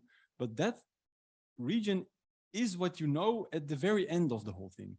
So every question that you could potentially answer based on that. So you have like estimates up to some precision, like even jointly, like if this is high, that has to be low. You know these type of things. But so you could, if you wanted to sort of try to ship that off. I also learned this. Yeah. I haven't really seen like a good case for it, but it is what you have. And the scheme is internally trying to make that as large as possible, except in the one dimension where the answer of the problem gets decided, but it will not be able to do that sort of perfectly. So that's where the bijvangst sort of side catch. Side catch, yeah. Okay, yeah. I see Peter's question also generated another question over there.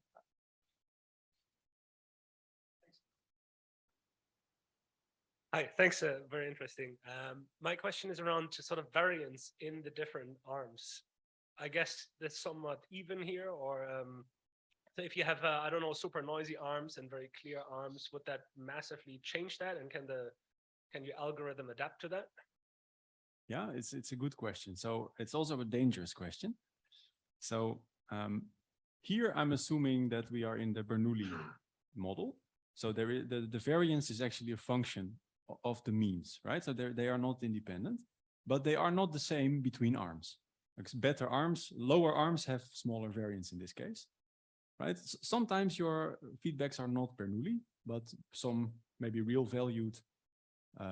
And the first like next model you often learn about is Gaussians, where both the mean and the variance are unknowns, right? So that model is theoretically very nice, but practically never true. So I would be hesitant to, because all of this testing, if the null, if you know the null is false, right? Why do any testing? You can just reject based on no samples. So if you're assuming in the modeling that you're Gaussian, but you already know that you're not, I think that's very dangerous. So the next level that is actually sort of restoring that is to say, I'm going non-parametric, maybe bounded interval, but otherwise arbitrary distribution of the reward. There, then these methods actually have counterparts. So you can have the same picture, like with the sample complexities and optimal allocations, if you're in that world, right? And there the variances between arms can be, there it is like bounded, but still very different. Cool, thanks. That's I think we have to stick to that with the questions for now. So let's thank the speaker again. Thank you, Wouter.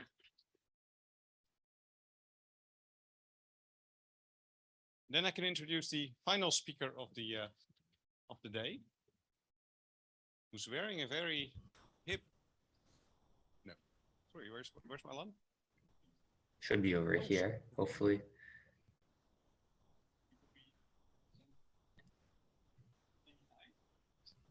Yes. Okay. Hi, Alan. Hi, nice to meet everyone. Good to have you online.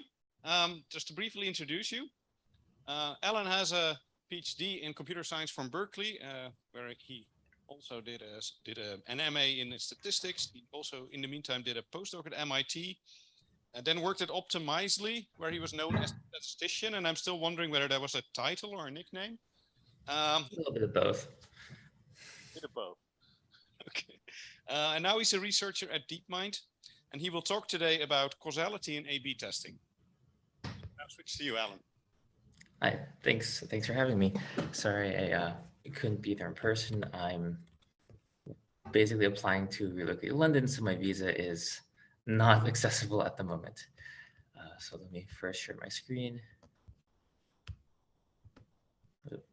Sure. Okay, so hopefully you can see my slides. As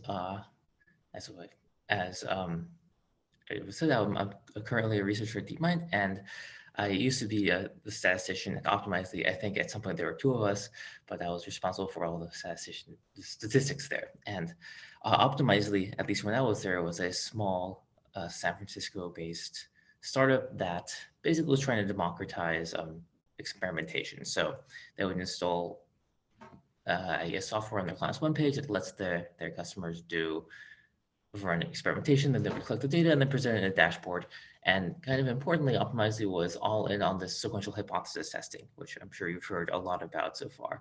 So they issued the fixed horizon t-test because basically the people there before me observed that everybody was peaking and kind of abusing these statistical tests. They thought we're going to actually build a platform that took into account the use case. So they used sequential hypothesis testing, basically a simplified version of all the sequential hypothesis tests you've seen so far today. And that's was, I guess, one thing that differentiated them from the rest of the market.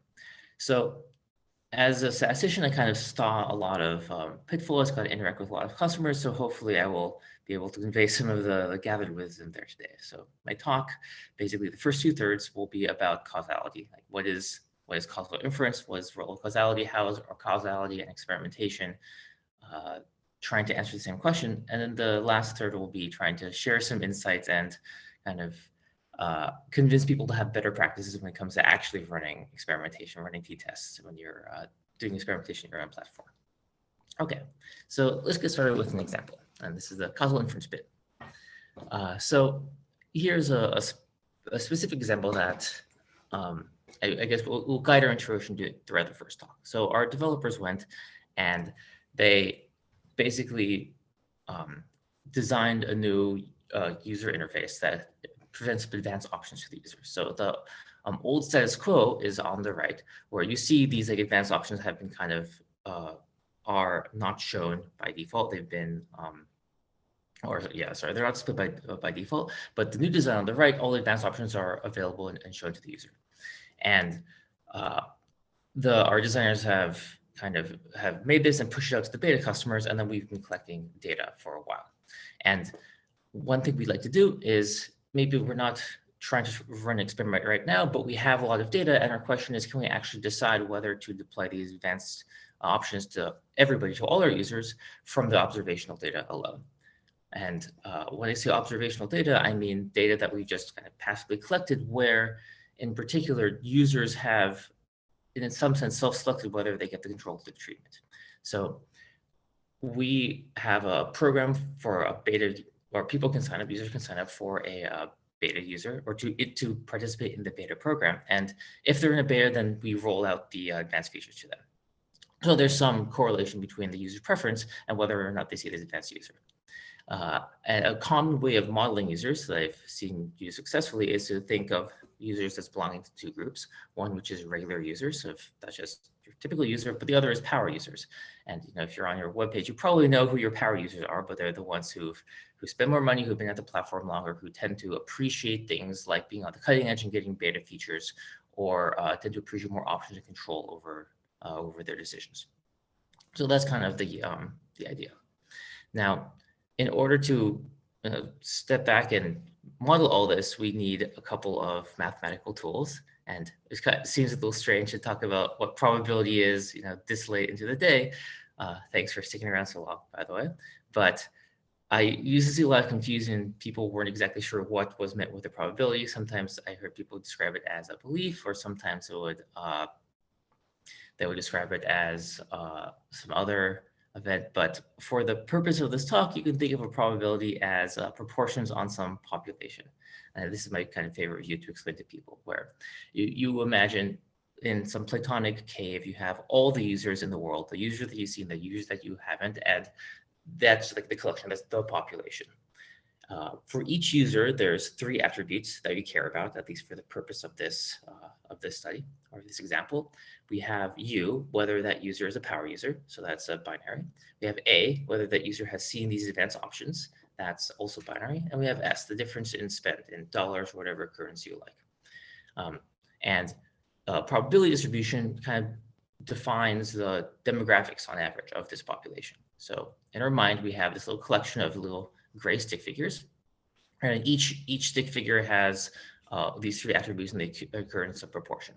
And when we talk about the probability of events, like the probability of A is equal to 1, we're asking about the proportion of users in this hypothetical population that happen to have seen the advanced options, A is equal to 1. We can also ask more nuanced questions, like what's the probability of U is equal to 1 given A is equal to 1? So of all the users in the subpopulation that have seen the advanced options, what's the proportion of them that are power users?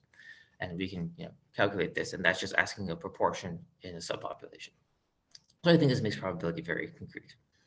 Okay, so that was the easy part. The hard part that's probably a lot less familiar to people is a causal model. So the question we want to answer is, should we add advanced options to everybody? That's a causal question, because right now, the current status quo, at least in our example, is that some users see the advanced options, some users don't, and there's some complicated relation between who gets to see the advanced option and who does not. So we're asking, in a hypothetical world where we actually turn on the feature for everybody, what will happen?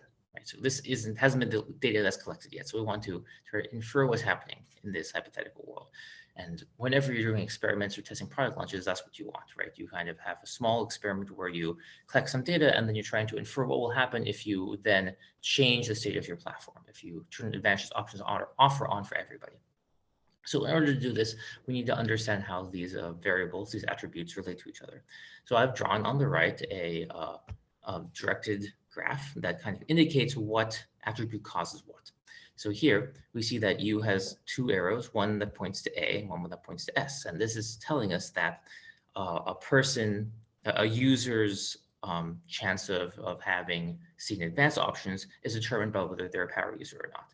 And this seems to really follow from the story we have, where power users like beta options, and we rolled out advanced users to those enrolled in the beta. So if you are a power user, you're more likely to have seen the advanced options.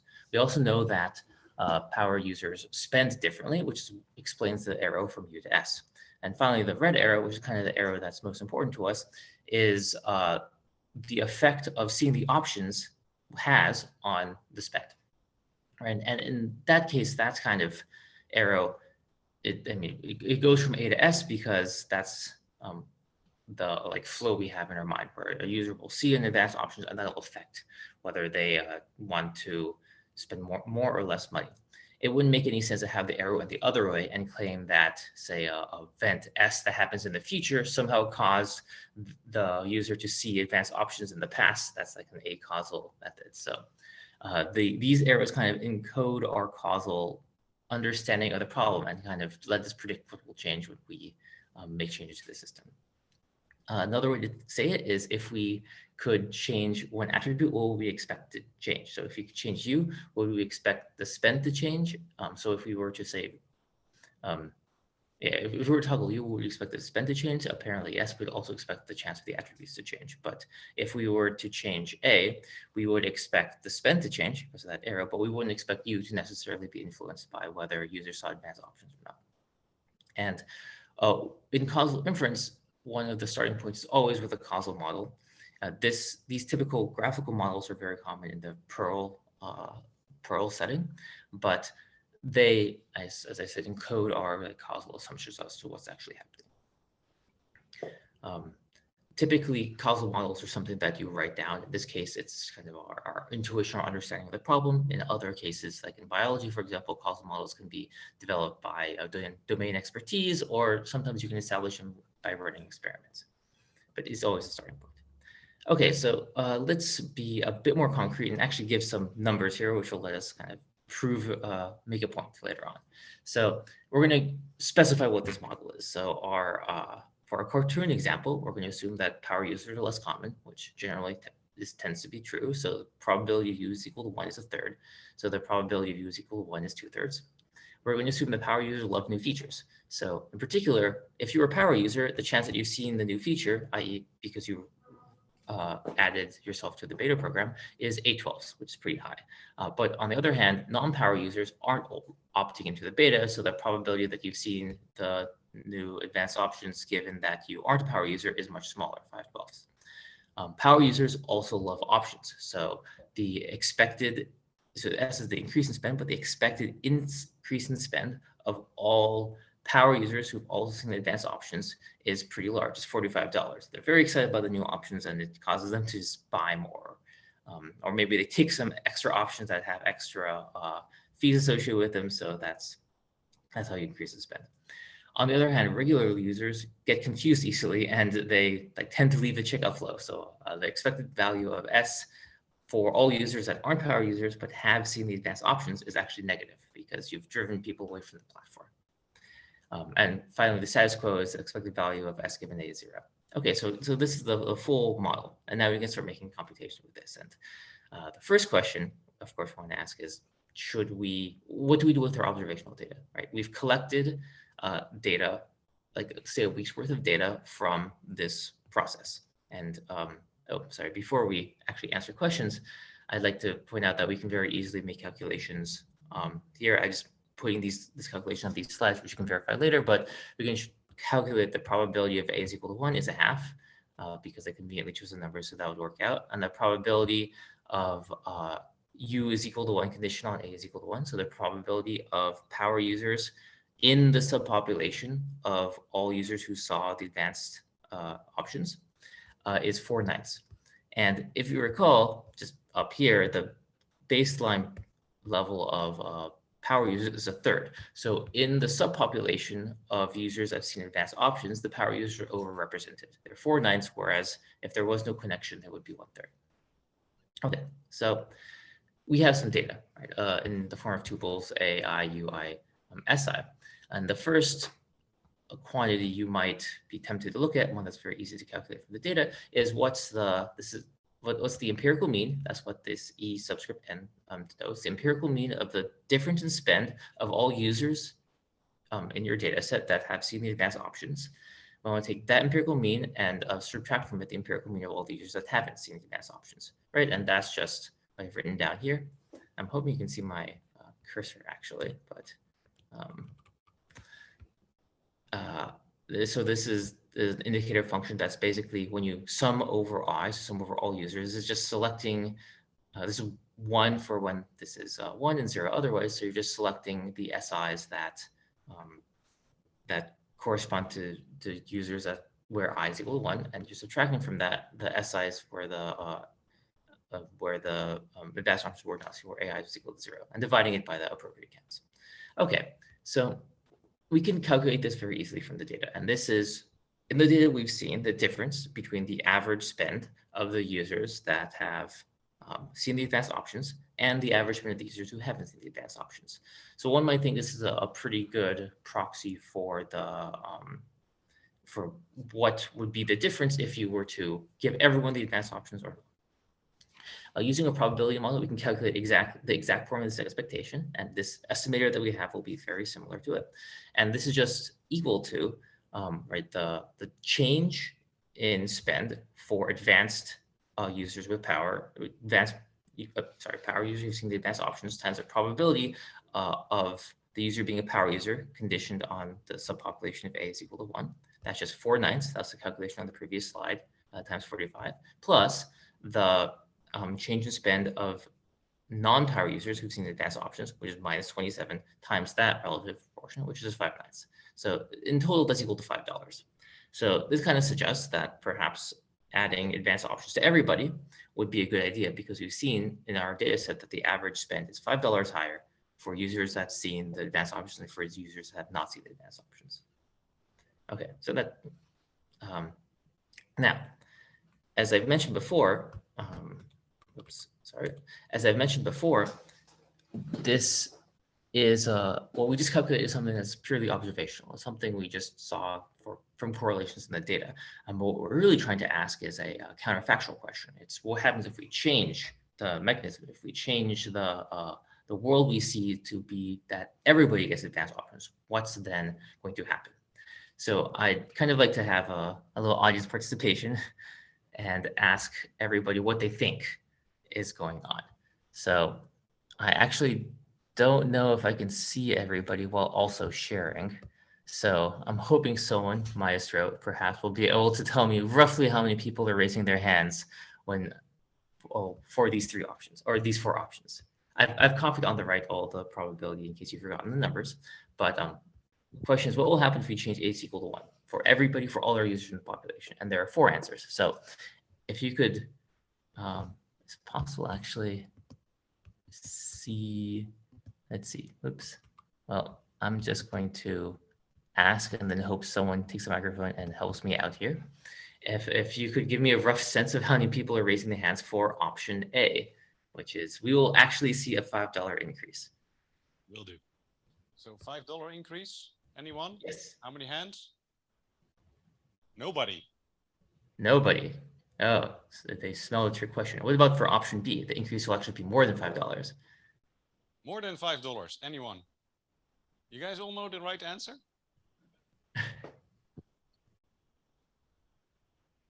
Okay, again, nobody. What about option C? C. I have 1, 2, 3, 4, 5, 6, 7, 8. 8 people. Great. And what about option D? The rest says the spend will decrease. Now the question is, so that's actually the right answer. Good job, team. The question is, did they just do that because of the trick answer, or did anyone actually run the calculations in their head while I was asking the question? Well, we'll answer that another time. So thanks for your help. So yes, that is the answer. The spending will actually decrease. So we actually get an opposite answer, which perhaps you've seen could help or guess that this was set up as a cautionary tale, but still let's perhaps go through the language of causal inference and why this actually is the case. So what we're trying to calculate in this counterfactual world is not the probability of S condition on A, but it's actually this what's known as a potential outcome. So it's a probability of S, the potential outcome, which I've written S subscript A is equal to 1. So this is a new random variable S where we have altered the world by setting A is equal to 1. So this is known as an interventional quantity because we've intervened and we've changed A. And this probability, the expected value of this rather, is just the expected value of S condition on A is equal to 1 and U is equal to 1 times the probability of U is equal to 1, plus the same with U is equal to 0. Right, and working that out, that's just a third times 45 minus 2/3 times 27, so we get minus 3. So as maybe some of you aren't surprised, but I still think this is a good example to really see is the answer has changed, right? So looking at the observational data is not sufficient for answering interventional or causal questions, which perhaps is obvious now that I've said it, but beforehand it's kind of hard to know sometimes when you have these sort of effects. And in terms of this causal model that we've been talking about, we can represent what S subscript A is equal to 1 is with changes to this causal graph.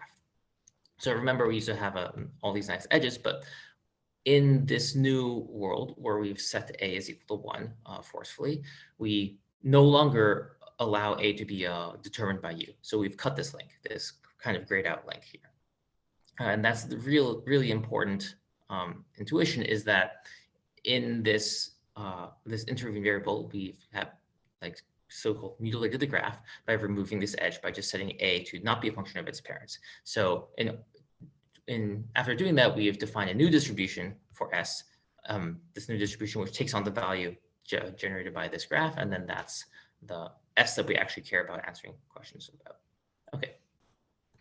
So put another way, just to really drive down this point, this is just an example that correlation does not imply causation, right? In this correlated graph, we have this is the data that was generated from observational distributions. And what we really want to do is answer a causal question, which is the graph on the right without that edge. And to kind of drill down a bit deeper into what went wrong, when we calculated this expected value on the observational data, we've actually, you saw that when we use the law of total expectation and sum up the expectation of S conditional on A is equal to 1 and U is equal to little u, we multiply that by the probability of U conditioned on the subpopulation, of U is equal to little u conditioned on the subpopulation. And I commented earlier that in this observational data, the proportion of power users in the users that seen advanced options was much higher than it was on average, right? This is 4/9 versus the population as a whole is 1/3. So we've basically overrepresented the power users, which led us to basically over count their bonus in spends, and that's why we got the wrong answer. So, what can we do in this case? Well, there's two solutions. Oh, sorry. Yes, so the term for this is confounding. So U has created confounding between A and S, which pops up a lot, and it's always important when you're dealing with observational data to know what sort of confounding you have, or at least be very aware of what confounding you have. And kind of put another way, confounding is when your treatment, in this case S, and your response or your outcome, your treatment, which is A, and your response S, have some common cause. And the reason why confounding is dangerous is because if you, in your observational data, see a strong correlation between A and S, you're not certain if that's because A is strongly affecting S, i.e. if the red arrow kind of is strong, or if they just both happen to be correlated via U. So you have to make some adjustments to try to correct for this confounding. And there's kind of two ways to get around this, really. Fundamentally, there are two ways that people have used. The first is to actually estimate the causal effect. So on the left is the estimator that we had for this conditional probability or the conditional expectation, and that's wrong, but you can actually use knowledge of the causal graph to write an estimator that's correct. So this is just on the right, the inverse propensity weighting estimator. So unlike the incorrect estimator that just looks at the conditional probability and it sums up the correct SIs divided by the number, now you're actually weighing them by 1 over the propensity. So the propensity is the probability of treatment given the covariance, U in this case, right? And this gives you an unbiased estimate. The nice thing about the IPW is that it's you can calculate from observational data. The not nice thing is that, of course, you need your causal model. And in particular, you need to know some sort of sufficiency condition on U, that sort of U, these covariates that you've seen are sufficient to allow you to calculate a propensity. And sometimes that's kind of a big assumption. And the second solution, as you probably all know, being at the A/B testing workshop, is actually randomization. So what does randomization do in this causality graphical model story? Well, it alters the environment by breaking this correlation. So when you do a randomized control trial, you replace whatever law was governing A with just a random coin flip, and you get a new random variable, which we call S subscript RCT, that indicates the distribution of S when you replace the observational distribution of A given U with a coin flip. And then with this new data from this new model, you've broken this correlation by randomization, and then you can just calculate, say, the average treatment effect as a difference in means. It's just the mean of SI, not of the original observation SI, but of SIs collected from the RCT, minus the mean. So this is the collection of SIs when A is equal to 1 minus the average of SIs when A is equal to 0, and with the average in the first case. But that's, I think, the really important intuition here is that the randomized controlled trial breaks these correlations and breaks the confounding. It's what allows them to work so well. Okay, so just to kind of quickly summarize, in causal inference, so what's interesting, these two sides of the same coin, right? Or these two solutions to the same problem of confounding. Well, causal inference is nice because observational data is easy to collect, and sometimes you can only collect observational data. So if you're, say, trying to see the effect of smoking on lung cancer, you can't make that experiment because then you'll probably be giving people cancer if your hypothesis is true. But you can collect these like smoking rates and lung cancer rates and a bunch of other covariates and then try to do this analysis yourself. The problem with causal inference, of course, the big problem is it requires strong assumptions on the causal model. Sometimes it requires a causal model, but even if you're dealing in the weaker, or in the, I guess, in the potential outcomes, not weaker or not, but in the potential outcome setting, then you need some sort of ignorability assumption. So in our case, the ignorability assumption says that this potential outcome, S subscript A is equal to little a, is conditionally independent of your treatment given your covariate. So it's conditionally independent of A given U. And sometimes and often these assumptions are actually kind of impossible to verify. You just have to hope that you got enough U so that you can get this ignorability claim. In the language of Perl, this says that U blocks all backdoor paths. And kind of remember, there's this story that the information flowing from A to S flows both directly through red and also indirectly. So you need to condition on U to remove this sort of indirect correlational information. Causal models can't be used from observational data, which is kind of a bummer. You have to use domain knowledge or hypotheses or maybe some experimentation to learn it. But that being said, several different communities have gone very far with using causal models and doing observational studies. And I would look at econometrics and social sciences because they tend to not be able to run experiments, so they only have observational data. So on the flip side, we have experimentation. Everyone here, I'm sure, is very familiar with experimentation. It requires some tooling. It's costly, could have some opportunity costs. And more importantly, experimentation is very easy to abuse. If you peak or do not multiplicity correction or something, you need to stick to your methodologies. And I guess that's the second part of the talk. You don't need any assumption on the causal model, though, which is good because you break this correlation through an intervention. And the biggest thing is that this handles unobserved confounders. So in this causal inference case, even if you knew that there was a U there, but you don't observe it, then you're still kind of stuck because you can't actually identify what the effect is. But because the randomized controlled trial is breaking this association, it works for whatever confounders you want, which is why it's the gold standard. Okay, so I guess I should probably save questions at the end, but I'll kind of forge ahead and talk about the 3 pitfalls I've seen when I was a statistician at Optimizely. Part of my role was talking to customers a lot, so I've seen a lot of mistakes and a lot of confusions, and hopefully these will be useful lessons, if not to you, then perhaps to your team of people actually making experiments. The first pitfall is peaking, and I'm not sure if people have mentioned this specifically. I know this workshop had a lot of sequential hypothesis testing methodology, and sequential hypothesis testing is great because it's immune from these sort of problems. But if you were to go and build a sequential or build a testing platform on your website or on whatever your production stack right now, the simplest thing to do would be to do a 2-sample independent t-test.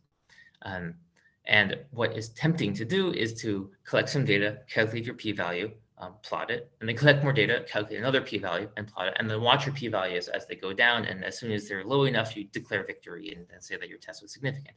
But t-tests are a fixed sample size, so you can only look at the data once, essentially. The guarantee that powers the t-test, the confidence interval, isn't designed to provide this guarantee multiple times. You need to pick a sample size, collect enough data to get there, and then look at the data once. And if you do it any other way, you don't have a false positive guarantee, right? And by false positive, I mean it's when you actually declare that there's a difference between your null alternative hypotheses when there isn't one. A common misconception I've seen is that if you look at your p-values and you see it decrease really, really quickly, that's because your test was really significant. That's because your effect was much larger than the minimum detectable effect that you put into your calculator. But that's not necessarily the case. If you see your p-values drop off really quickly, it could be an AA test that you got unlucky with. It doesn't necessarily indicate anything about the size of the effect. So to really hone this in, I kind of want to give everybody a pop quiz. And here I have two tests. I ran these simulations. One's an AA test, one's an AB test. They're just independent unit normal, a standard normal, where in the AA test, they're both 0 mean, and the AB test, one is 0.1 mean. And the question is, if you're running your test and you've run it for some amount of time and you stop now, can you tell which is the AB and which is the AA test? So I might ask for a little help with audience participation again, to make sure people are still kind of awake. And if you think it's the first one, if you think the first one is the AA test, please raise your hand. First one, AA test. Just a few hands. And what about the second one? Quite a few more. Okay, well, people are lucky at guessing because that's the right answer, but I still posit that it's actually quite hard to know looking at both. There's maybe a slight signal, but could you for certain have told me which one is which? The green lines indicate the minimum sample size from just a standard calculator. Okay, well, let's try again. Probably don't need to get a poll, but just answer in your own mind which you think is the AA and which you think is the AB. And try to imagine that you're actually looking at these dashboards and you're trying to decide, is there a significant test or not? It's pretty hard. It turns out there's actually the second one, right? Which at the time when I stopped the test looked a lot less significant to me, at least. Let's do a fourth one. Here, this is an example where you might think, oh, the effect was super large, so I can stop early. Well, turned out you can't, and I swapped it. The first one is the AB test, and you see actually the effect was pretty large, and it was nice. The p-value stayed low the entire time, but the AA test kind of looked very similar at the end until it didn't. So you sort of have to wait long enough to get the right decision. And then finally, the last one is even more noisy. So who knows which one is which? And give everyone a couple of seconds to think about the answer. And it's the first one again. So up until about 1,000 samples is really hard to tell. So I hope my point is clear that you can't peak early, that the paths of the p-values don't tell you anything about the test, that you really have to stick to your methodology. And I guess that's the takeaway here. Right. So if you really want to stop early and look at your data multiple times, don't, or use sequential methods, right, which are now, as you've seen, getting a lot of emphasis. And I like to emphasize that these examples aren't that contrived, right? I ran this simulation maybe 20 times and took the most egregious 4. So it's not like I went and searched through 1,000 samples or 1,000 different examples for these particular instances. Also, the code will be on the last slide, so you can go try it yourself. You don't have to believe me. Okay. What about pitfall number 2? This is not correcting for multiplicity. So when you run multiple hypothesis tests, you have to adjust the power or the level of alpha that you use. So if you're doing an ABN test, you probably know that you need to do some sort of Bonferroni correction. But I've seen a lot of people look at subpopulations. So they run a test, they find the test is significant, and they zoom into a subpopulation and declare that, oh, look, I found a significant some statistical significance in the subpopulation as well, using the same data. That's looking at the data multiple times and that's getting multiple hypotheses. You can't actually say anything about subpopulations in a statistically rigorous way. What you can do, though, is to use that kind of exploratory data analysis to suggest further experiments to try it, where you actually then go and get a fresh batch of data and look at that particular subpopulation, but you can't conclude just overall. There's a couple ways to adjust for multiplicity correction. There's Bonferroni, which I mentioned. There's also a weaker notion like false discovery rate. If you have lots of hypotheses that you might be running in parallel, you can try to get an FDR correction, which doesn't guarantee like a type 1 error bound across everything. It guarantees that of the hypotheses that you declare to be significant, only a certain portion of them are false, and that could allow you to have a bit more power.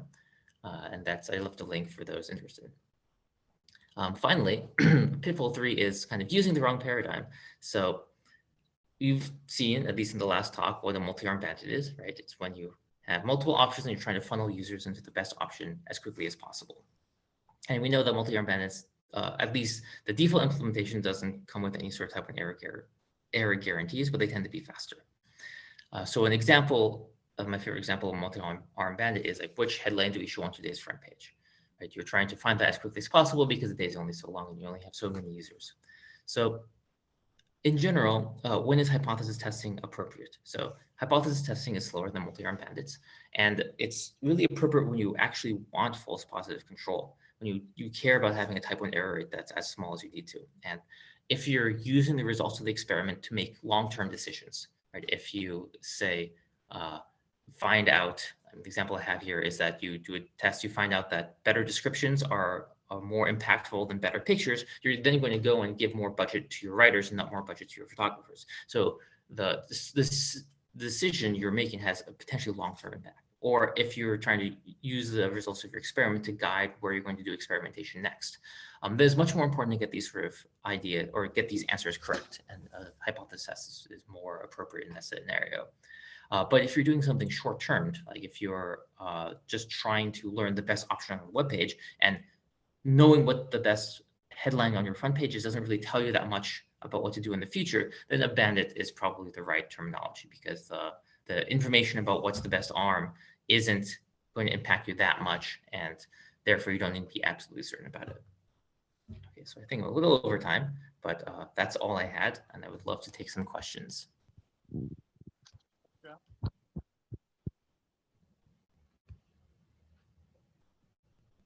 I don't know quite how it works with the questions now. I think you can hear us, Alan. I can, yes. It should work fine. Any questions for Alan?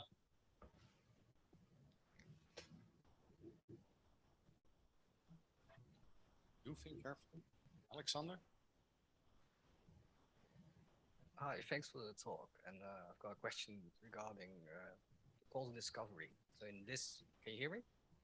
Yes. Yeah, so in this case, you have a causal graph, but what happens if you don't? So how would you deal with this problem, and have you experience with this, and how would you go on about it? So if you have like what people do in the econometric and social sciences, good question, is they look at this. Actually, can I still share my slides? I'm not sure if you can see this, but they have this ignorability assumption, basically. Hold on. This one right here, where you assume that there's some independence when you condition on your covariates. And the hope is that what you basically need is to be able to calculate your propensity score here, which means that the probability of treatment should be determined by just randomness and also your propensity scores. So you would make U, excuse me, you would make U have more and more features until you're like somewhat confident that you're actually able to predict the treatment effect from those covariates. So in this example of smoking causes lung cancer, right? This is a kind of a big example throughout all of causal inference, and it drove a lot of these changes in methodology. But before, there used to be hypothesis that, oh, maybe there's a hidden genotype. That's what U is. It's causing an association between your treatment smoking and your response to lung cancer. And you can't adjust for this hidden genotype. But what you could do is maybe adjust for other features. So you would include in your covariates set like a person's age and socioeconomic status and all the other things you think could be a joint cause of smoking and cancer. And eventually you include more and more covariates. And the more covariates you include and still find that there's a causal link, the more strong your hypothesis is. So without a causal model, you can hope that you at least can learn a propensity model by just including as many covariates as you can, and hopefully that like captures enough of the of these unobserved or of these observed confounders that let you still make pretty valid causal inference. But if you have a more complicated graph on more than just 3 variables, then you can learn a graph through expert input if you're in a particular problem domain like biology or chemistry, or you can do experiments, run experiments to try to orient edges of the causal graph. So from observational data, if you can observe everything, observational data allows you to learn the essential graph, which is basically the adjacencies in this graph and the V structures in this graph. And that's just a result from Bayesian learning. And you can do experiments to orient the edges that you don't know the orientation of to be able to ultimately recover a causal graph. But it's an arduous process. Thank you. And then in the interest of time, I think we should proceed with the last final little bit of the program. So let's take Alan again. Thanks, everyone.